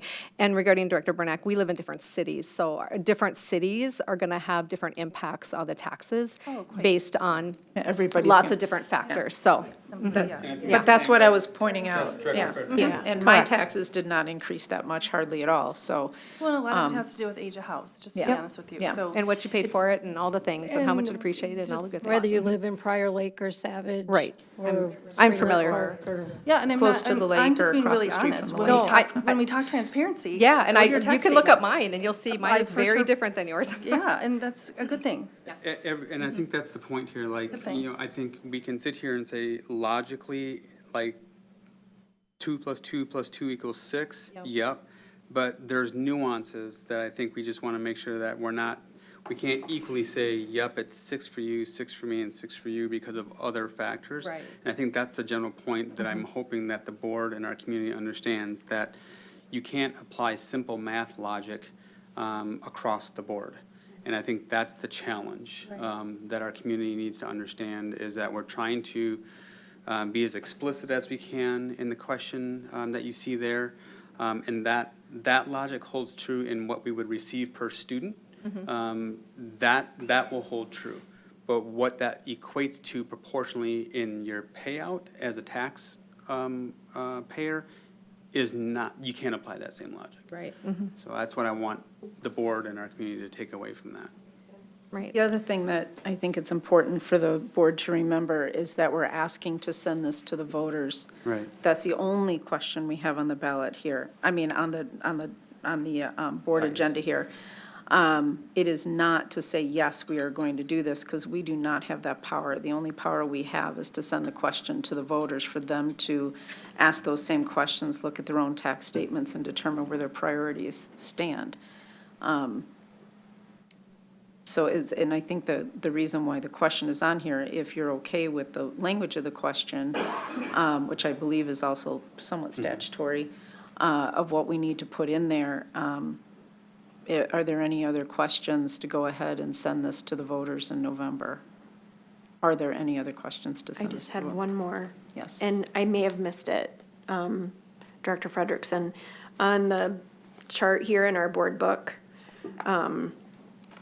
where we look at, it's the 10-year, the yellow and the blue, tell me why those are highlighted. And, because they're much more specific numbers than the just 400, 600. Why are those two highlighted, and why are the numbers so specific? The 445, 500 is the actual average salary, or the average home value. Yep. And then the next one is the next highest. So we were rounding things off, but we were trying to get a little more specific. So Okay. something between 500,000, but it's actually Sure. 445.5 to 523.51. Okay. Rather than saying. I figured that's what that was for. Okay, I just wanted to make sure. And then, thank you. And then Chair Franz, I just want to be clear on what we're voting on tonight. Because it says the resolution will be on the August 12th agenda for board action. So what are we voting on tonight? I just want to be crystal clear. Well, we were going to vote tonight, Martha. Are we voting tonight on the levy, or are we not voting until August 12th? Because. The resolution itself will be on August 12th. Okay. So tonight, we're voting to go ahead with the levy proposal and the question. Thank you. And then we do the roll call resolution on August 12th. So are What we? is the difference? Yeah, I was just going to ask, what's the difference? We're giving approval to the district to go ahead and file. And then we give the final approval to stick it on the ballot. Okay. Correct. And part of our issue is the timing. So we need to get, for the final resolution, we need to have the actual values from Scott County, and we don't have them yet. So we could give you something tonight, but we know it's going to change because Scott County hasn't finalized what their numbers look like. So we thought instead we'll just show you what the ballot question would look like, vote whether we're going to go forward with it or not, and then we'll bring you the actual resolution question with the final numbers that we would actually have. And we should have them shortly, we just didn't have them as of Friday. Okay. Thank you for clarifying. So the two numbers on the ballot could change. The 1803? Those numbers won't They're change. going to stay. So what Yeah. we're seeing is going to stay. Okay.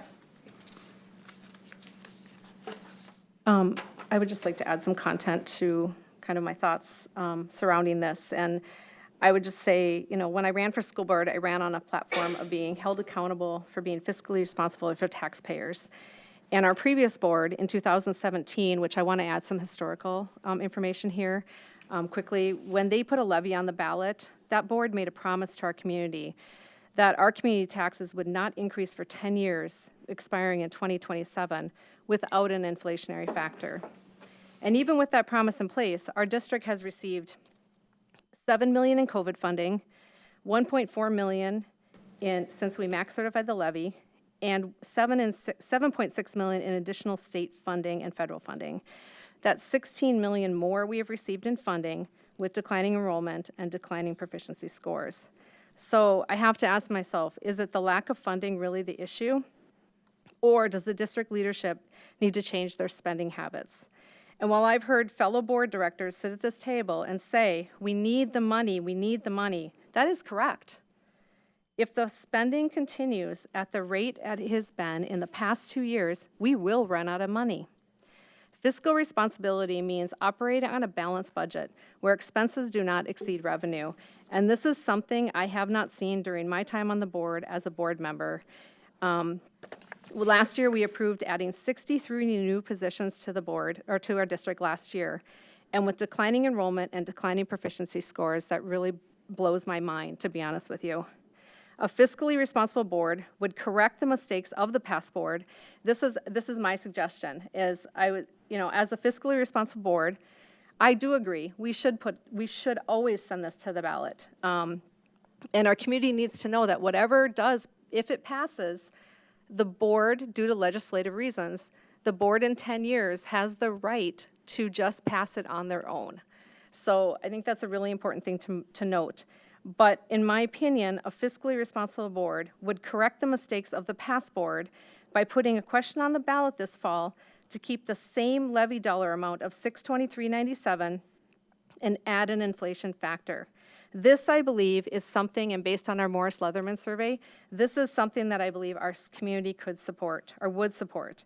But putting a levy on the ballot, asking for 3 times the original amount of the 2017 levy and adding an inflation factor is just wasteful, in my opinion, and will only create further division in our district and community, and I do not support.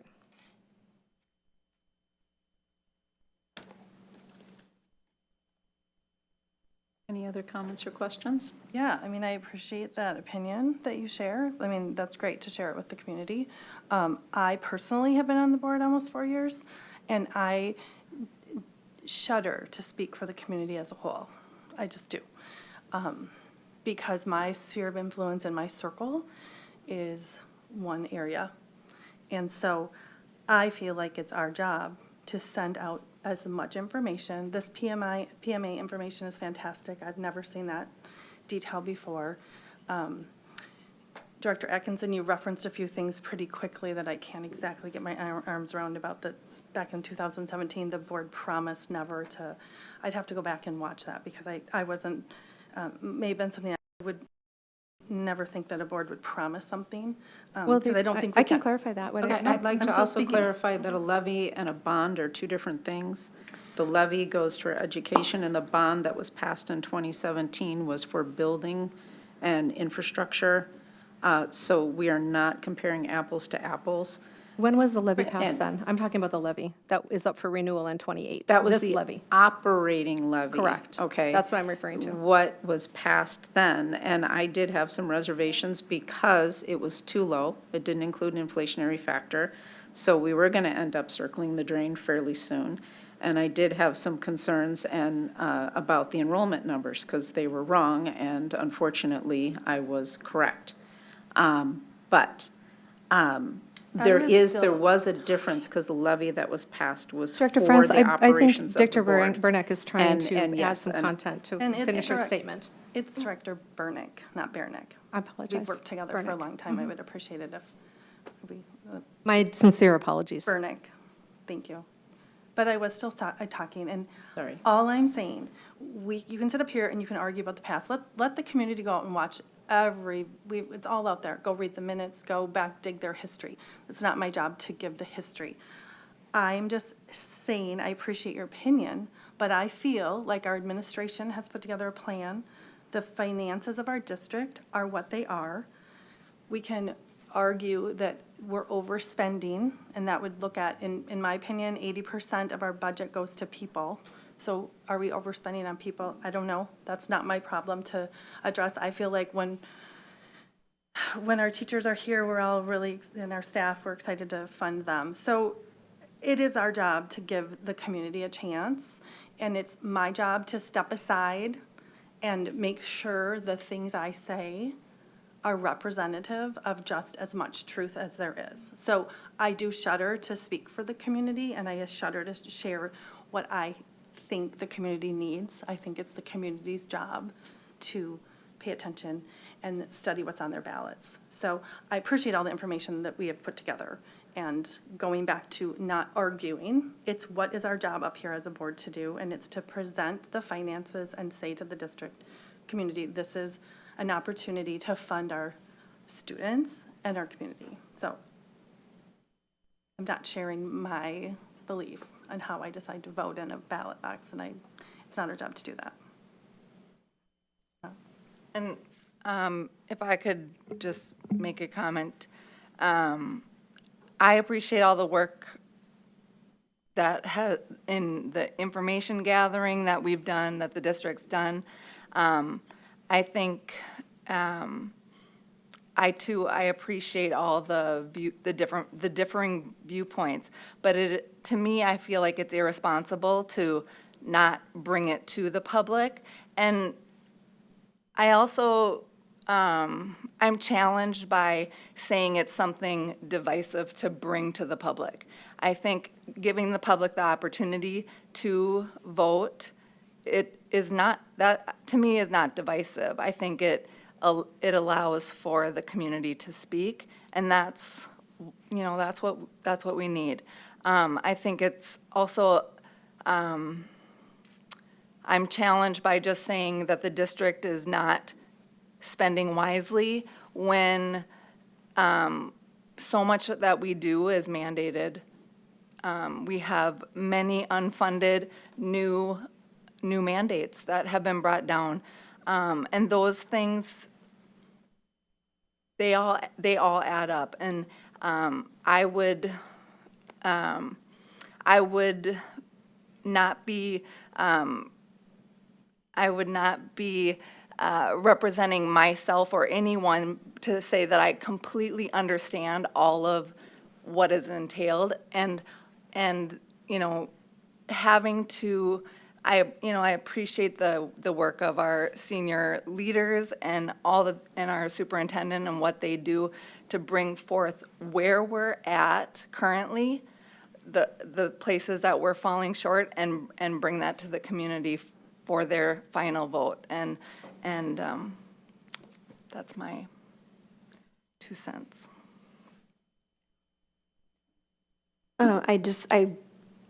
I look at what our kids need, and looking at everything going on, I think this district operates as leanly as possible. We have a superintendent taking furlough. We have other people, donating time. We have, other things happening to make, and you're right. It's when we're looking at, Dr. Thomas, your furlough at $6,000. I get it. And I think in the grand scheme of, our large budget, right, it may seem like a drop in the bucket, and I get that. But I feel like it's $6,000 we didn't have before, and could that $6,000 be used somewhere, where we would otherwise have to cut something? And I just look at, what do our kiddos need? What does our staff need? We heard from a family tonight, and what do we need to do? And I wouldn't put my name or my vote on something if it wasn't in the best interest, or I felt like it wasn't in the best interest of our kids. And it's an investment in our community when it's needed. And we're certainly not alone. We are not on an island. There are other, districts in the kind of the same boat, if you will. And so I truly appreciate all perspectives. I think it's needed. And I think, it brings other points of view that, maybe us, to your point, in our little bubbles of the world that maybe we don't see. And I appreciate that. But I do support moving this forward. First of all, to call into history, we did have significant budget cuts and layoffs when the original amount was not sufficient.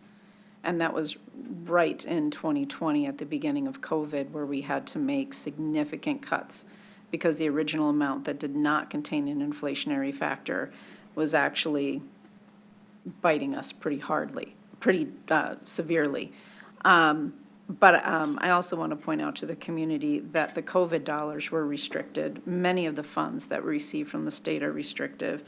And the state funding has not kept up with inflation with any school district, and it never has. We've also had severely, as pointed out by Director Bullion, unfunded and underfunded mandates that have added up over the years that do take away from money towards education. And I don't understand that we added 63 brand-new positions. That's not the number. I don't have the number in front of me. We often replace for attrition and have to add based upon restricted areas. So I would call that number severely into question and ask Director Herman to research that. Can we get a with point of board- information on with that, board- please? Can with we get a point of board- information on that, please, Director With Herman? board approval to see if that's a number we want to validate, because Director France, I obviously. have every right to call for a point with- of information. Let Can I me get a point of finish. information on the positions? Can the new I have a positions right that to were- allowed to finish finish. speaking, Can we- Director Atkinson? I can call a point of You information. can wait till I'm finished speaking. The other thing that I want to add is, as we're going into this referendum, there's going to be a lot of numbers and a lot of everything thrown around. I will say from personal experience with this administration and under Dr. Thomas's direction, that I am overwhelmed with the amount of factual data that I am able to receive, as well as what has been put into our board packets that is validated. And I encourage the community to actually look at those numbers, because I'm pretty picky myself, and I can tell you that the integrity of those numbers, the frequency of those numbers, and the validity of those numbers are the highest I've ever seen in the history of this district. So I want to thank our administration for that under Dr. Thomas's leadership, because if people actually look and do not assume numbers that are thrown around, but they actually look at what's being presented in the board packets and in the information related to this levy, as well as our current budget situation, I'm sure that they will have all their actual detailed and questions answered in a very factual manner. You may now speak. I asked my point of information. I counted 63 new positions. Top of my head, 15 or 20 were teachers. I don't want to quote myself. 28 were admin. There's a lot of paras. So basically every new position where we went and approved on the agenda where it said new position, that is what I'm referring to. So Director Hammond, I don't know if you have that number at your fingertips, but perhaps you can provide it to us at a later date. I apologize that. Dr. Atkinson, members of the board, I do not have that number off the top of my head, and to make sure I provide an accurate number, I will look back at that. I can say I know that with utmost confidence, we did not add 28 administrators. So I can go back and look, and I will follow up with the board on the specifics. Yeah, and I think the administration would be the deans, the counselors, any student support that doesn't fall under a teacher's contract, union's contract.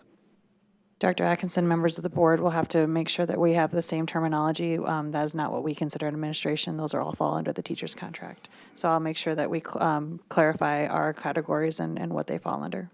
I appreciate that. And I would just say that one other thing that I was looking at is I looked at, since 2017, like 5 different categories. Our per pupil teacher ratio has gone down. Our admin staff has more than doubled.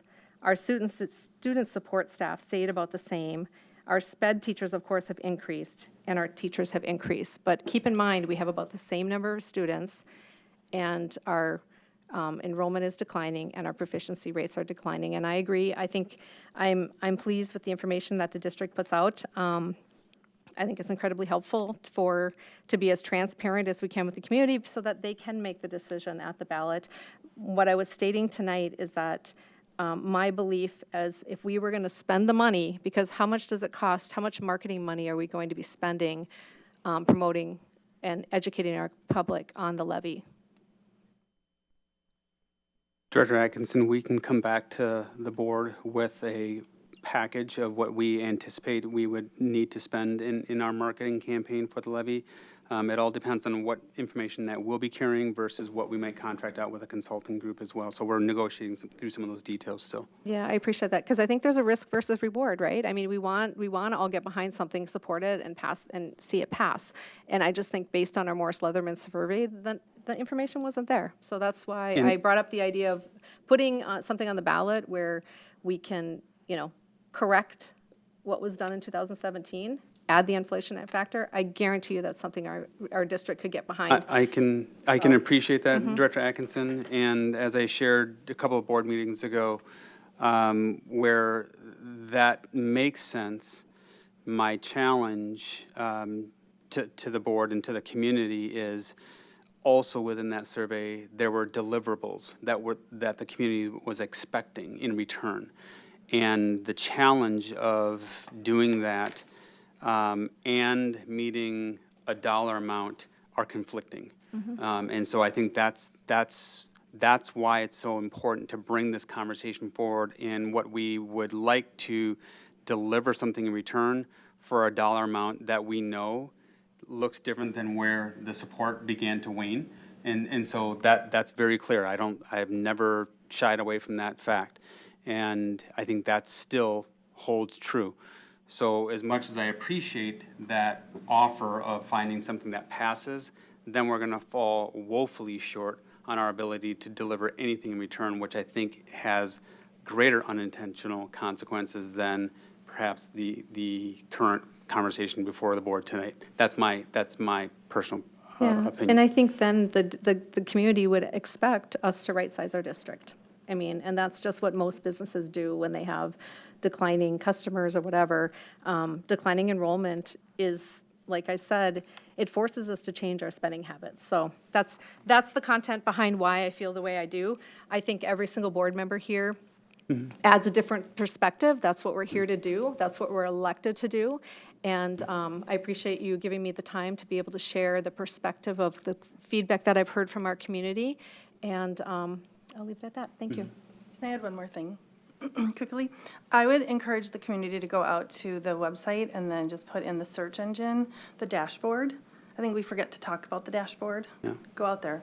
Look at the buildings your kids are in, if you have kids in the district. And if you don't, and you're just curious what an elementary school operates on, it's all out there, and it's so simple to look at, and it breaks it down a little more simply than these $122 million budgets that seem gigantic, but if you break it down by building, so I would just say, look at your tax statements, look at your county, city, school district portions, and then go look at our buildings and see what things are looking like, and if something doesn't look right to you, reach out, ask questions. That's all I'm gonna say. So are we ready to vote to continue, on the levy question and then the final, going into the final resolution on August 12th? Yes. Okay. So, Martha, correct me if I'm wrong, but this is not a resolution, so a roll call vote is not needed. Okay, all in favor? Aye. Aye. All opposed? Nay. All opposed, nay. Thank you. Okay. So that passes 4-1. All right. Moving on, we now have the adoption of the resolution for establishing the dates for filing affidavits for candidacy for the school board. Do you want to? Yep. Chair France, Board Directors, I won't read the entire document that's within the board books, but essentially calling out the fact that we have openings in our school board and what is the process for filing for candidacy. And just want to read one portion.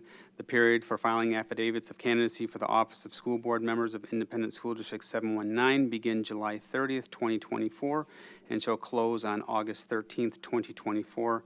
And an affidavit candidacy must be filed in the office of the school district clerk, and the $2 filing fee paid prior to 5:00 p.m. on August 13th, 2024. That's the critical piece I just wanted to bring forward. And turn it back to you, Chair, for any further discussion. No, I think this has been fairly typical of previous years. The filing dates start July 30th and end August 13th. And I believe it's the same for the whole state. Still, our requirement is that the board does pass this as a resolution prior to the July 30th. So are there any other questions? No, I would just say if anybody is interested in running, please reach out. I think, any of us board members are probably open for questions on what it's like to serve on the board, and looking forward to seeing the candidates that step forward. Okay, so this is a roll call vote, so I'm going to start with Director Atkinson. Oh, aye, sorry. Okay. Director Bullion? Aye. Director Burnick? Director Olsted? Aye. And aye, so that passes 5-0. Did I get a motion and a first on that? I didn't. So, excuse me, let me redo that.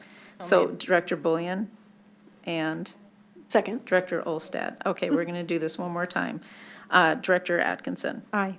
Director Bullion. Aye. Director Burnick. Aye. Director Olstad. Aye. And aye, so that passes 5-0. Okay, so the next one is adopting the resolution for refined hand count procedures for school board election. Again, that resolution is also in our board packet. And I believe this is not new. This is the same that we've had before. Okay. There's one new aspect. It's new for us to vote on it, but the process has, Correct. okay.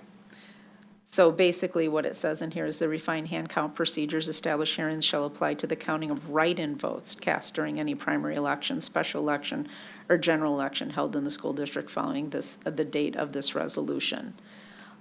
So first, I'm going to take a motion in a second. So made. By Director Olstad and Second. second by Director Bullion. Okay. Has everyone read the resolution? Yes. Okay, any questions? I don't think we can change anything. All right, so I'm going to call for a roll call vote. We'll start with Director Olstad. Aye. Director Burnick. Aye. Director Bullion. Aye. Director Atkinson. Aye. And aye, so that passes 5-0. Next on our agenda is the long-term facilities maintenance, and that is a 10-year plan that was released and presented on June 10th. So we need to actually certify this and vote on it. So I'm going to ask for a motion in a second, and then I'm going to ask Dan Powers, our newly appointed Director of Facilities and Operations, to come up and speak on it. So first a motion So made. by Director Bullion, Second. second by Director Olstad. Okay. Director Powers. Greetings again. I'm not used to addressing you all correctly, so I apologize. I already warned Emily this was going to happen, so I'll get used to it. As many of you know, we're required for the 10-year plan to formulate this plan so we can make sure and keep up on the bare maintenance that we can for the buildings. I've been going over this with Maureen, and this will be a good chunk of what I'm going to be looking at for the next couple of months. I'm going to be honest, this number seems low to me. I know there are needs that are not being met, and I want to make sure and clarify those and understand them, and make sure that we can look at addressing those in the future. This year, we went with a much lower dollar amount because we were making up for previous years when we were spending a lot more. So that's why we ended up with the $380,000 for this particular cycle. And then we're back up to the mid 1.5 range. Most of the projects that you're going to see in here are the bare minimums there. Again, we're doing seal coating parking lots. Seal coating is going to happen periodically no matter what to make sure that we don't get those parking lots more damaged. You're looking at stuff like the tennis court repairs, hallway carpeting. Some of the carpeting in the schools, some of the older schools, is definitely deteriorating. Even in my quick visit already, I've seen some of the locations. The crews, the custodial crew is really doing a good job keeping those up. And I was happy to see that. But it's a cumulative effect. It's just over time, they're going to get worse and worse. Quick glance through the rest of them. If there are any questions about anything in particular on there, just reach out or holler at me right now. But I can expand on those, and I plan on doing a lot more research on that so that we can get a more inclusive list of projects.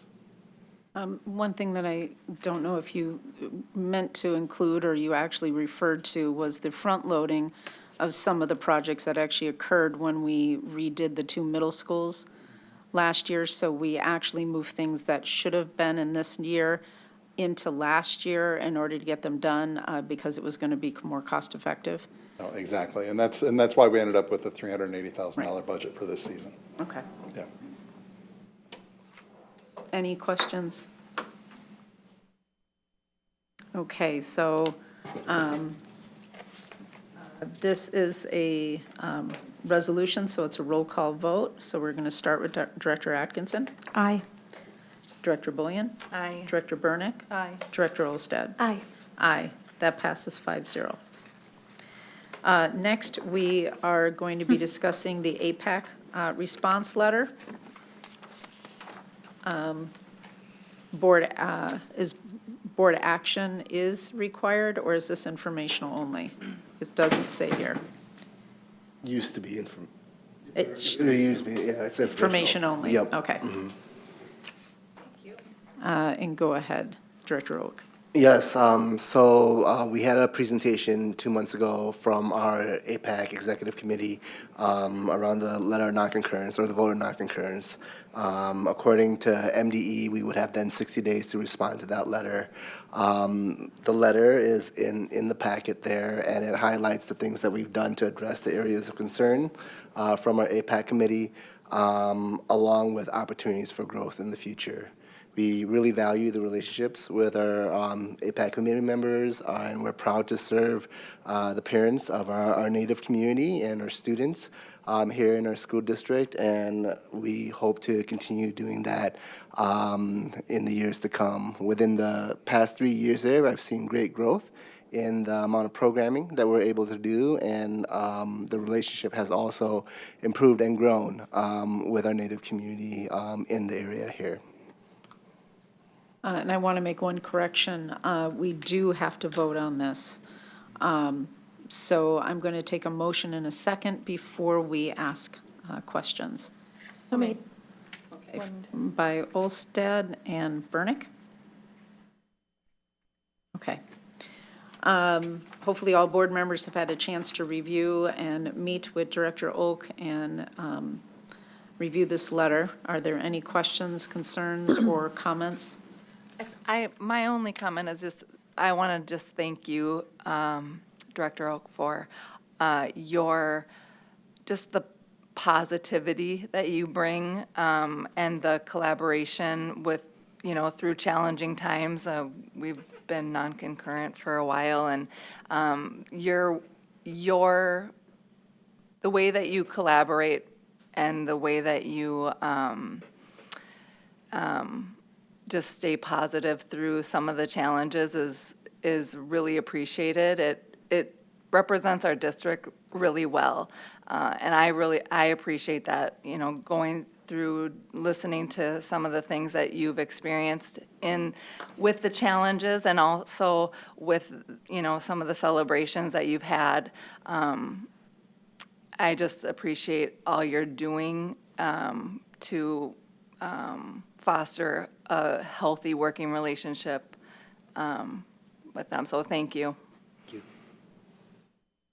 Anybody else? Just thank you, Sam. And I understand that there are some outgoing board members on APAC, so we wish them well. And then the new members, really look forward to working with them. Yeah. And building some great relationships. So thank you. For myself, Director Oak, I appreciate all the time and effort you put into this.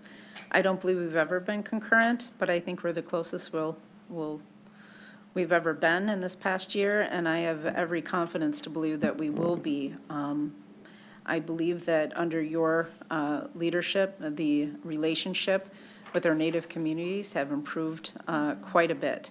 and also the work that's been done in this, in our district to actually not only gain those funds in order to improve our educational quality when it comes to Native education and curriculum, but also the people that you have brought on board in order to propagate that education through both staff and students has been exemplary and has not been with very many people, but they have been very good. So I appreciate it, and I know that this letter took a lot of hard work from you. I know it took a lot of time to meet with individuals of the board and other people in order to ensure that you are representing the district well. So thank you very much for your time and all your efforts. Okay, so with that, if there's no other comments or questions, we can go to a vote.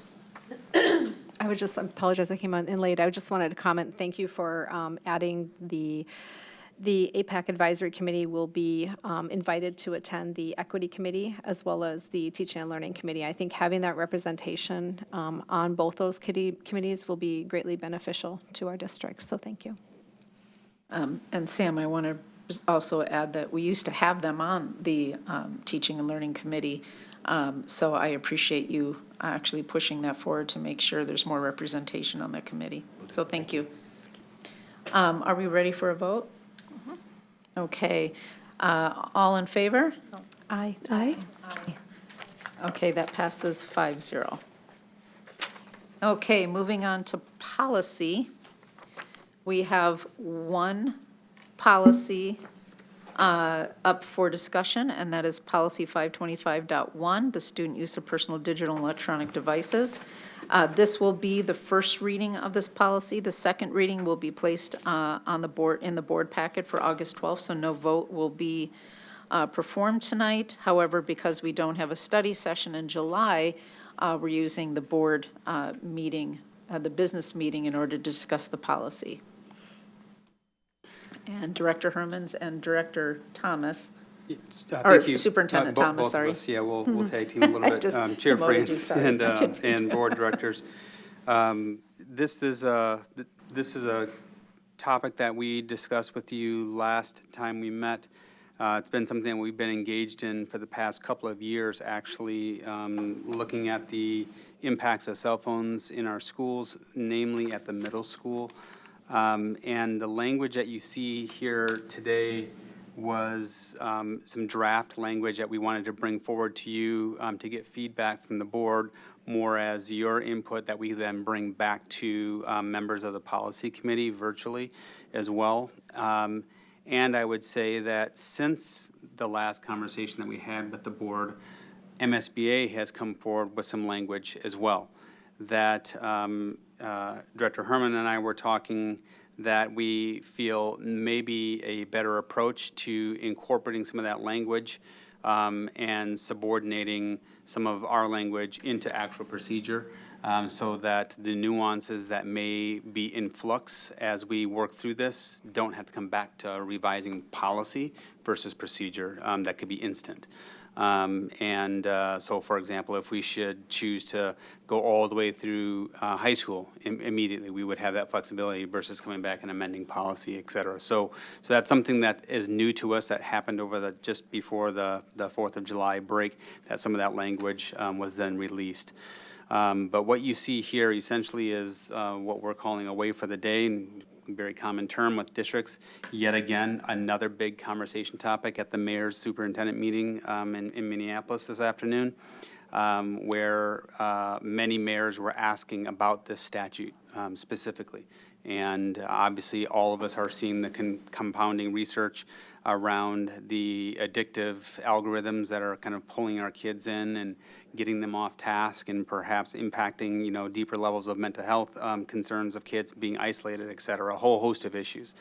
And so as we really ratchet, you know, our focus on academic excellence, minimizing the amount of distractions for our kids is going to be absolutely critical. And this is one aspect that we feel is going to be critically important. Again, over the past 2 years at our middle school, we've really been engaging in looking at cell phone usage, and the staff overwhelmingly are 100% behind this. We don't have issues really with cell phones at the elementary, but we're just making this a K-8. We do also have a semblance of this at the freshman level with BAR at the high school, but like I said last time, we are engaging the high school community, similar to what we did this past year with the middle school community, to look at affecting change at the high school. And just feedback from some neighboring or collegial superintendents in the metro.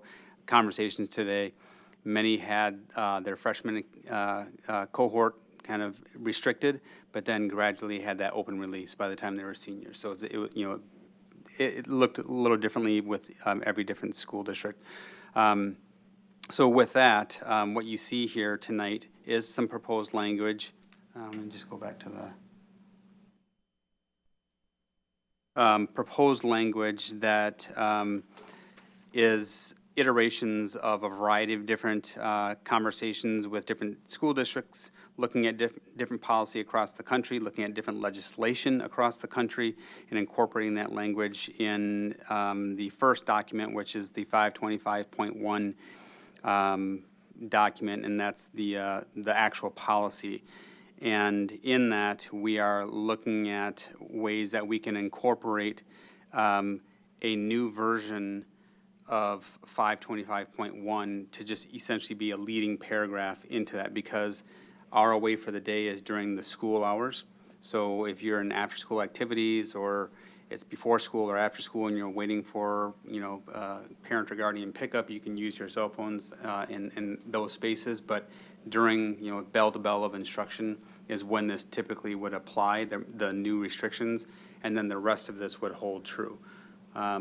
So again, with the conversations that we're engaging in now with MSBA, with that new release, we are considering a possible pivot to address a more general position on cell phone, personal electronics, versus getting really prescriptive into procedural aspects.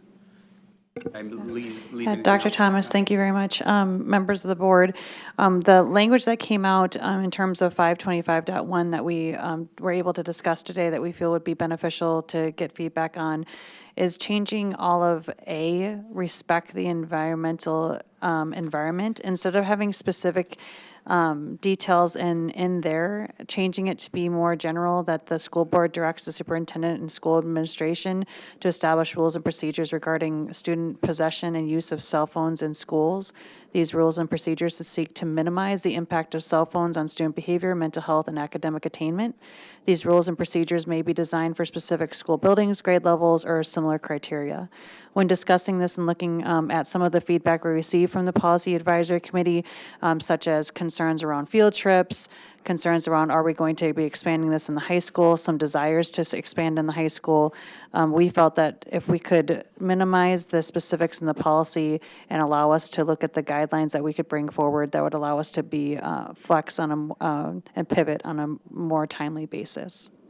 So can I just clarify something? The version that we see in the board packet as of today, that is not the version that we should be discussing. It's another version. Chair Franz, this language came to our attention today that we would like to get your feedback on, so it's not in the board packet. This is a version from MSBA's new template policy for the cell phone policy that they added into their acceptable use policy template. Okay. Matter of fact, in my MSBA chair meeting, we did discuss something like this, but I didn't realize it had already been released.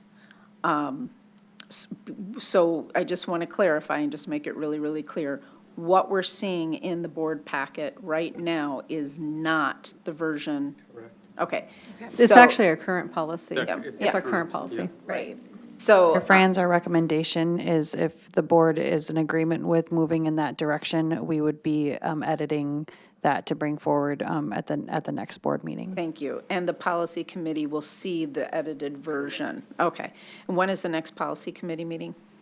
Chair Franz, members of the board, we do not have one over the summer, so we've been soliciting their feedback electronically. We solicited their feedback on the guidelines to bring forward today. Again, that feedback that we received was some questions and desires if it's moving forward into the high school as well. And then also concerns around field trips at the elementary level. Did say that smart devices outside of cell phones like watches is something that one of our staff members shared is important to parents to see if they can bring that on their field trips when they're going off campus. So those are situations where Dr. Thomas and I discussed if we had guidelines and procedures versus specifics in our policy, we would be able to pivot in a more timely manner based off of what we learn as we make these changes. Okay, so you're asking us to wait Yeah, to the so next meeting? in the board packet, the guidelines that you see initially started off as policy language Right. revision. And we've renamed that Away for the Day electronic device guidelines. Okay. With now the new language coming from MSBA that is more policy language. So I think we would engage the policy committee around the guidelines. It's that important of a topic that I think we would get a little more perspective from that group as well. Okay. I, for one, will post it to the board here to wait on our discussions for the new version. But I will say that this has been a long time coming. I was involved with the first parent committee meeting in 2014, asking the school district to remove personal mobile devices, presented at the 2015 and 2016 technology committee when we still had one, given what I do for a living. And by the way, I just want to say that everybody that was part of the MSBA meeting that I was in all talked about glad that there's now maturity of understanding of this issue and how that maturity of understanding is reflecting in the policies across the state. So very happy about that. But I do want to ask, so we will table this discussion completely for, or you still want to discuss it and get feedback from us, because I see you shaking your head. I'm trying to understand Sure. what our direction is at this point in time. I would appreciate feedback Okay. from the board tonight on the MSBA language that we just came Verbally, across okay, tonight, okay. and then the guidelines that we have here. Would love to get that perspective on that. And I appreciate that. Chair France, your job is to conduct the meeting and allow for feedback from all the board members. So I do have some feedback on this that I would like to share. The one thing around the guidelines, first of all, I'm incredibly thrilled to see this come to fruition. I have my own thoughts on the high school, but we can talk about that when we get to the next meeting. But the one thing when I'm reading this, the Away for the Day, oftentimes the way this has been implemented in other districts is it's only away for a day. So it's not like a daily thing. They would take like a Monday or Friday and not have cell phone use. I think that's not the intention of this. This is every day. Right. No, I understand that. So the Away for the Day, I love it, but I think we just need to be real clear on, this is such a, it is people have a lot of passion behind this topic, and I think that the more clear we can be in our policy to provide guidance to our staff and to our parents, the better. There is some language that I like in Minnetonka's policy that you can look to that basically gives really clear guidance that regardless of what building you're in, cell phones and other devices shall remain silent during instructional time unless specifically allowed by the teacher or other staff. And so I understand what you're saying is that there'll be different guidelines for different buildings, but I think overall, as a district, No, there wouldn't be different. but high school guidelines for versus different- K through 8. Oh, yeah, K through 8 is where we're focusing our Yeah, conversation. and ALS and, but I think, this is really our opportunity as a board to say, like, what is our stance on this? And Director France, you talk about how you've wanted to see this since 2014 or 15. I think we as a board have the opportunity to make some really great changes here in our district. And the more prescriptive we can be about not allowing cell phone use in any of our classrooms, I think would benefit our students. So that's my only feedback, was adding some more prescriptive language under that respect for the educational environment, and then just really clarifying that Away for the Day is not a day, but I understand what you've said, but just so that's clear. and how it will be communicated, so. Yeah, I'm liking it too. I mean, I certainly didn't survey all 8,500 kids or whatever the number is, my captive audience of my middle schooler. When I talked to her about this, her first reaction was, "Oh, bruh." She's not going to be very happy that I said that. But why are we being, this is me as a mom simply giving the feedback, right? Not necessarily agreeing. Why is everybody being, in her words, punished for something that, you know, maybe a smaller group of kids do?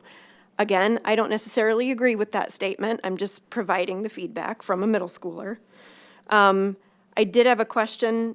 Again, we can discuss this at the next meeting about if we're going to do it for some, why not all, for consistency's sake, K through 12.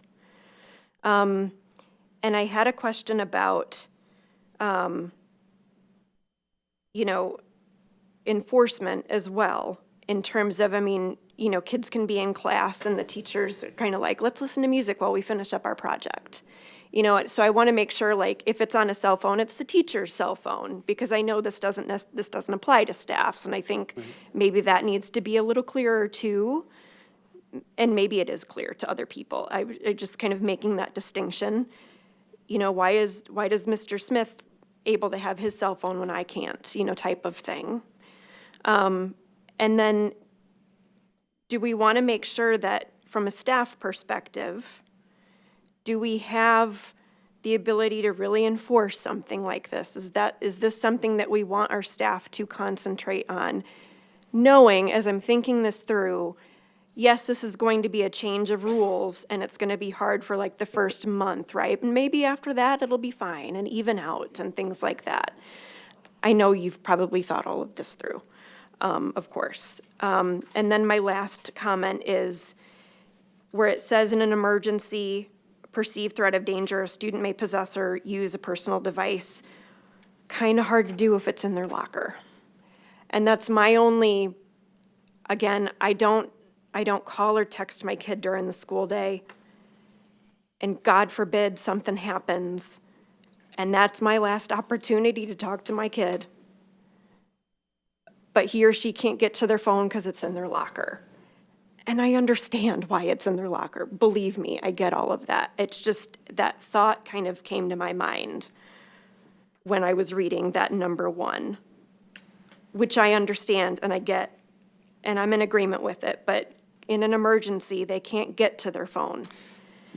And I would say. Does that make sense? Yep, makes perfect sense. And just a couple of points. So I want to just be clear that no student is being punished.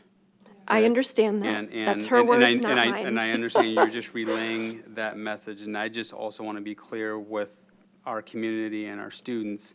No student is being punished. We are clearly recognizing the need to minimize the distractibility of our kids, minimize the levels of isolation that oftentimes come with personal technology heavy usage. I don't want to say addiction, I'll just say heavy usage, where I walk into a cafeteria and the only conversations happening are 5 kids huddled around a cell phone while they're playing a game and buying skins for characters and all this other stuff, but not having conversations about relationships and school and life, you know, just just want to be clear about that. We hear you on the high school aspect. And that is something that we're in conversations about, kind of dovetailing with our new SRM, our safety protocols, when we also know that many of our high schoolers are also very mobile, PSEO and things of that nature. So that's why we've isolated it initially to K-8 as we work through some of that. And we know, to your point, I think, or whomever talked about, like, within a period of time, you know, the fury will ease, but there is going to be pushback. For sure. And everything from the bruh, are you kidding me, to parent, this is absolutely not okay and I can't, you know, and then there's gonna be lots of cheers and joys as well. I want to be very clear about that. So keeping it on their person was something that we went back and forth in regulations, whether it should be in their locker or if it's in their backpack, or if it's going to be in a classroom lock bag or phone folder. We haven't worked through what those protocols would actually look like in the individual classroom. But those are some aspects that we're going to work through in terms of these guidelines. But points very well taken from both of you all in terms of level of should this be K-8 or should this be K-12. So just to put my historical mom hat on, my youngest has been out of his master's degree now for over a year. But when they were younger, they were in districts that had no cell phones.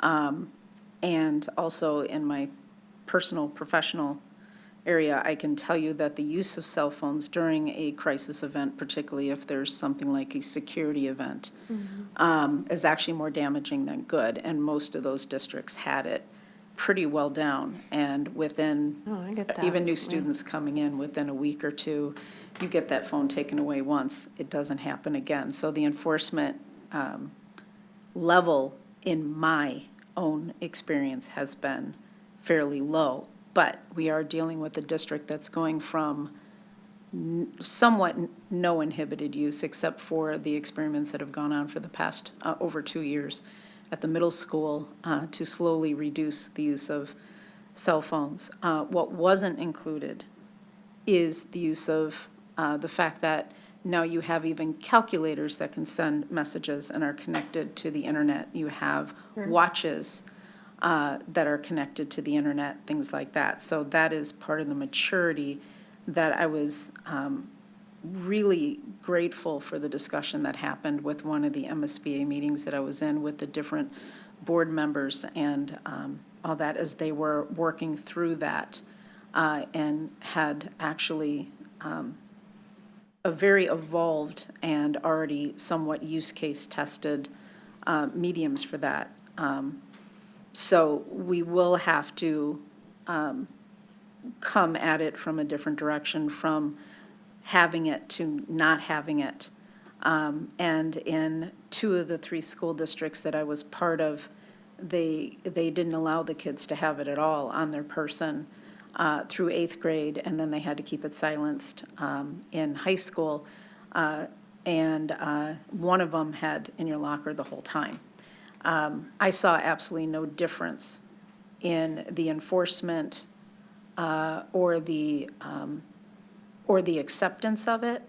But then again, I think one of the things that we're going to struggle with here is going from having it to not having it.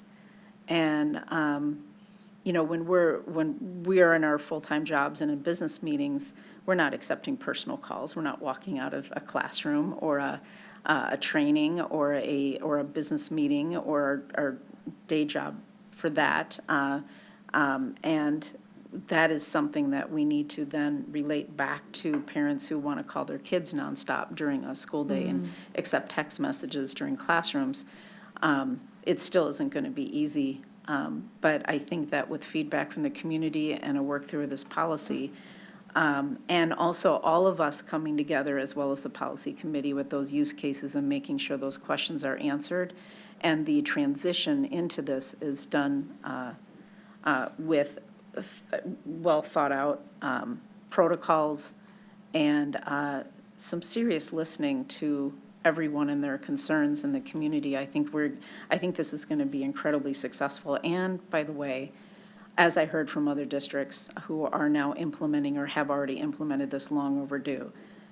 My only question is obviously we are in a time crunch because we want to get this in place before the beginning of the school year. And I assume having it part of the student handbook that's going to go out. So are we going to then be ready on August 12th with all the feedback from the policy committee and everything in order to get this in and also to positively impact the student handbook and everything the students need to know and parents need to know in time before the school I would say yes from the policy standpoint, particularly for adopting the MSBA policy, because then the handbook language is administrative. And so that's something that we would have to be revising between now and the start of school. You brought up a good point when you were talking about watches. My mind automatically just goes to phone. And I know we say electronic devices. I think maybe once we revise our policy, we have to define what devices are. And can Director- you make someone take off a watch if it's something they're wearing? I don't know. Director Olsted, members of the board, I do believe we have the ability to limit the technology device that they are wearing, but we can definitely seek legal counsel if that's a concern. Also, in the general statement of the policy, we do describe what the different devices are. Sorry, We did I miss refer that? to everything as a personal electronic device so that we're not constantly repeating all the different aspects of it, but we list some specifics, and then we also describe it as a device that's capable of capturing and or transmitting data or images. Okay. Yeah, I don't know. A legal question that can you make somebody take off a watch? I don't know. Director Olsted, I'm pretty confident in that, but I can double check. Same that we can require a dress code policy. Right. Oh, good point. And the same as many districts confiscating the phone Yep. and removing the phone from the person for a period of time, parent coming pick it up, guardian, et cetera. So to address the question earlier that Director Franz asked around readiness to implement, I would say that we definitely do feel that we have, because we've been obviously engaging in these conversations. Recent conversation today I had with Principal Kubusiak around, he was engaged in a principal conference the last week of June, and this was a topic of conversation at a secondary principals conference. He had an opportunity to speak with a number of principals at middle schools who have been in this, which we had already had awareness of from a variety of documentation that they had provided us. So, and again, that was something that was brought before the middle school staff. So speaking specifically to the middle school, and again, as Dr. Thomas has pointed out, at the elementary level, our elementary principals are not concerned about putting language out that will be clearly understood. And Principal Kubusiak also heard from colleagues at other schools who had been at this, that to the point that's been made multiple times here, that the initial shock of the system, shock of the new ways, protocols, procedures, doesn't take long to become the new norm of operation. And he had a renewed, or a new sense of confidence, as we spoke today about that, after hearing that from some of his trusted colleagues that he has relationships with in other districts, assuring him that that will be a short-lived time frame of adjustment, and that students will be prepared for that. Can I add one thing? Sorry. Do you want to go No, ahead? I can wait till you're done. Mine was super short. I'm supportive of it completely, on board, even as it heads possibly to a high school scenario. My only concern is, or question is, can we make certain that it's very clear that, I mean, they're very expensive. I mean, we all know it. Our kids have lost them. All of the above, right? I just think it's pretty important to make parents know that we're not liable for something that lockers aren't always safe and backpacks aren't safe. And so I think it's very important that we spell that out very clearly, because, and then at the high school, they don't all go to lockers and they don't have lockers and all of that. So I think we just have to be very careful, because I could just see a lot of people saying, well, it was your fault and my kid put it here. And it's, I don't know, they're like $1,200. I mean, they're not cheap. So I think we should be very clear.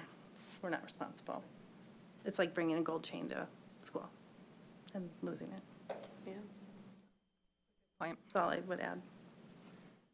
I think I am in support of all of this. My biggest concern would be not having it be across all grade levels. I do understand the additional challenge that might be incurred on the early onset for the high school level. They've been using devices for longer than our K through 8 children. However, my question would be, what best serves our students? And whether it be through the strategic planning, all of the community events and that whole process, to grad parties, to, running into stakeholders here and there. One of the, cell phone use and restricting cell phones has been a hot topic. And yeah, it is my biggest concern of not having it be a K through 12 policy. Again, I agree with the, how do we manage that? What does that look like? I don't know those details, but I would ask senior leadership to really look at what best serves all our students, and not including 9 through 12. I don't know. To me, that is my biggest area of concern. That you don't want it to go. It should. That it should go through K through 12. Okay, got it. The cell phone use, we've all talked about it, right? It's, my challenge would be keeping it K through 8 only. I believe we should look at K through 12. I think that not doing it K through 12 just adds another layer of, well, why? I look back to, back during the pandemic when there was certain rules for K through 8 that it wasn't for the high school. That just creates additional layers of challenge. I think that is a divisive component that we really need to weigh out and look at. And I don't want to focus on the divisiveness. I want to focus on what's best for our students and them having the least amount of distractions and fostering an environment where they are communicating face-to-face with their peers and their teachers. In the beginning, I can foresee it's going to be challenging, but I would say I am hopeful. I think about my own students, and when they have spaces of time where they have had to give up their electronic devices, and in the beginning, it's like, oh my gosh, it's the worst thing that you could do to them. And then you speak to them after that they've had to, be in relationship with people instead of on the phone, and it's been their best experiences. And so, that would be something that I'd ask that we stay really mindful for. Yeah, and Director Bolen, I agree with you wholeheartely. I think what I find from having a student in the high school is that a lot of the teachers are doing exactly what we're talking about here. They are having the students put the cell phones away during class. I've seen it with my own student, but I think we would see more support for that than any of us really realize. And teaching our students, like you said, Director France, that when we go to work or when they go to work or when they go to college, they have to be present. They have to put that cell phone away during their school or during their work day. And so I think it becomes part of teaching our students. And so I also would be fully in support of figuring out a way to do it through K through 12. And I think, we've all seen the emails. One of the most heartfelt emails was basically, it hit me at home when a student wasn't able to make relationships in our building. Right. Because of other students who were on cell phones, so. Thank you all. This is good feedback. Do you have what you need, or are there any other questions, Director Herman, that you need from us? Chair Franz, members of the board, I believe we're good. Okay. I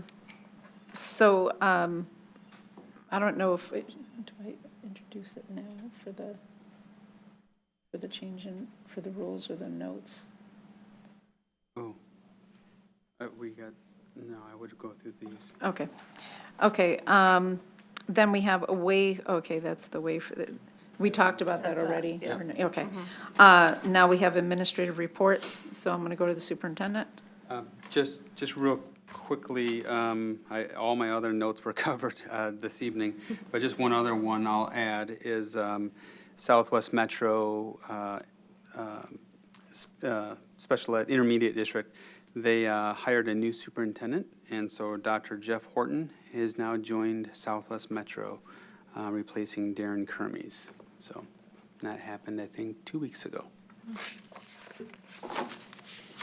I do have a quick, and I think a couple of us do, update specific related to our various committees that we oversee, and specific to the Teaching and Learning Advisory Committee. We do have some vacancies, and we will be putting out a concerted effort to pull membership applications out. So we'll be putting that out in the next week or two here.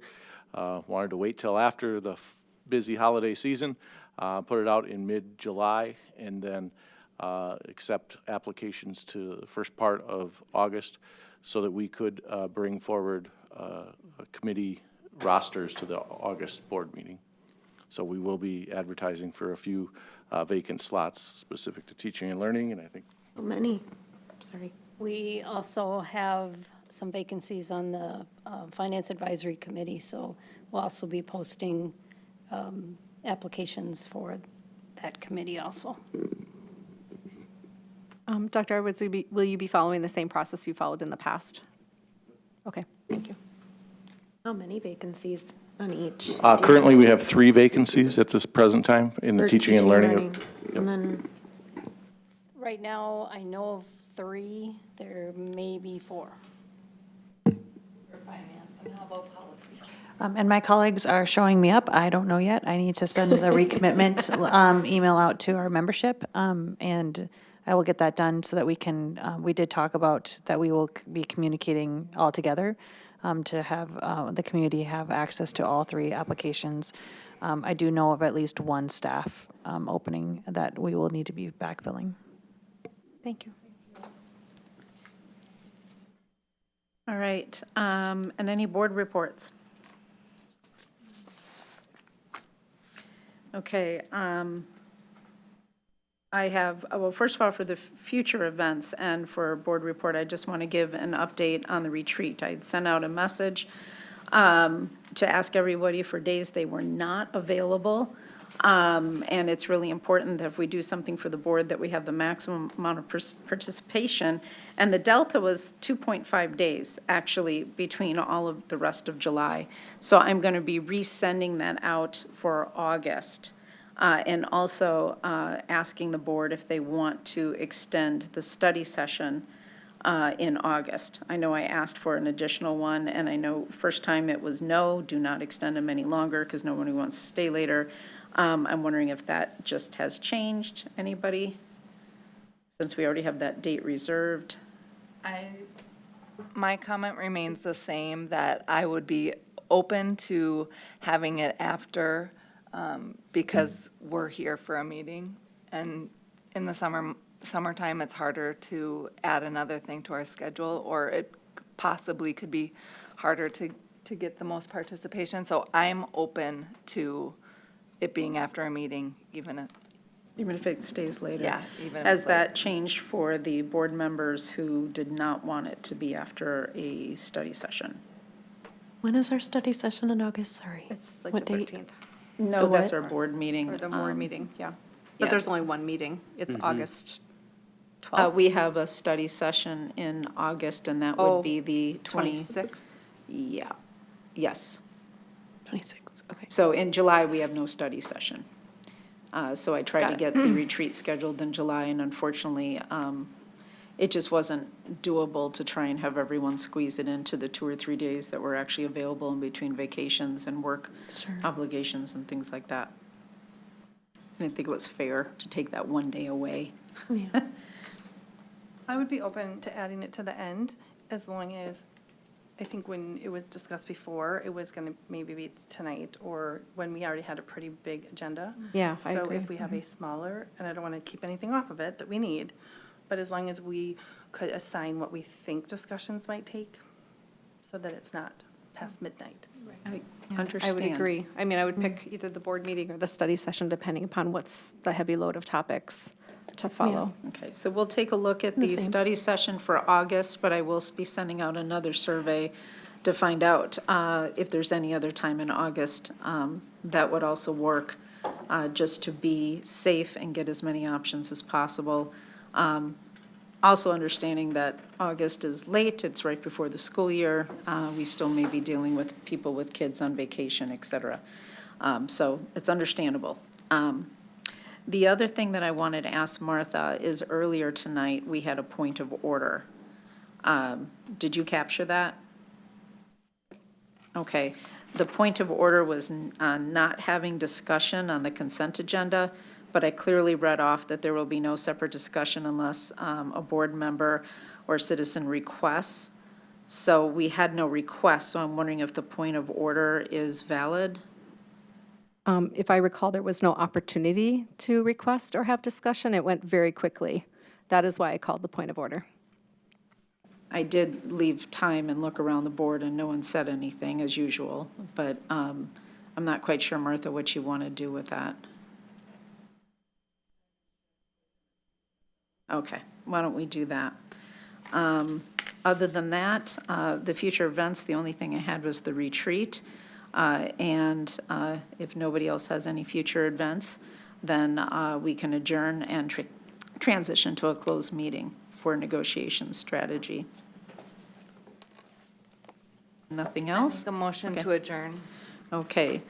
Director Bullion makes a motion, second by Director Burnick. All in favor? Aye.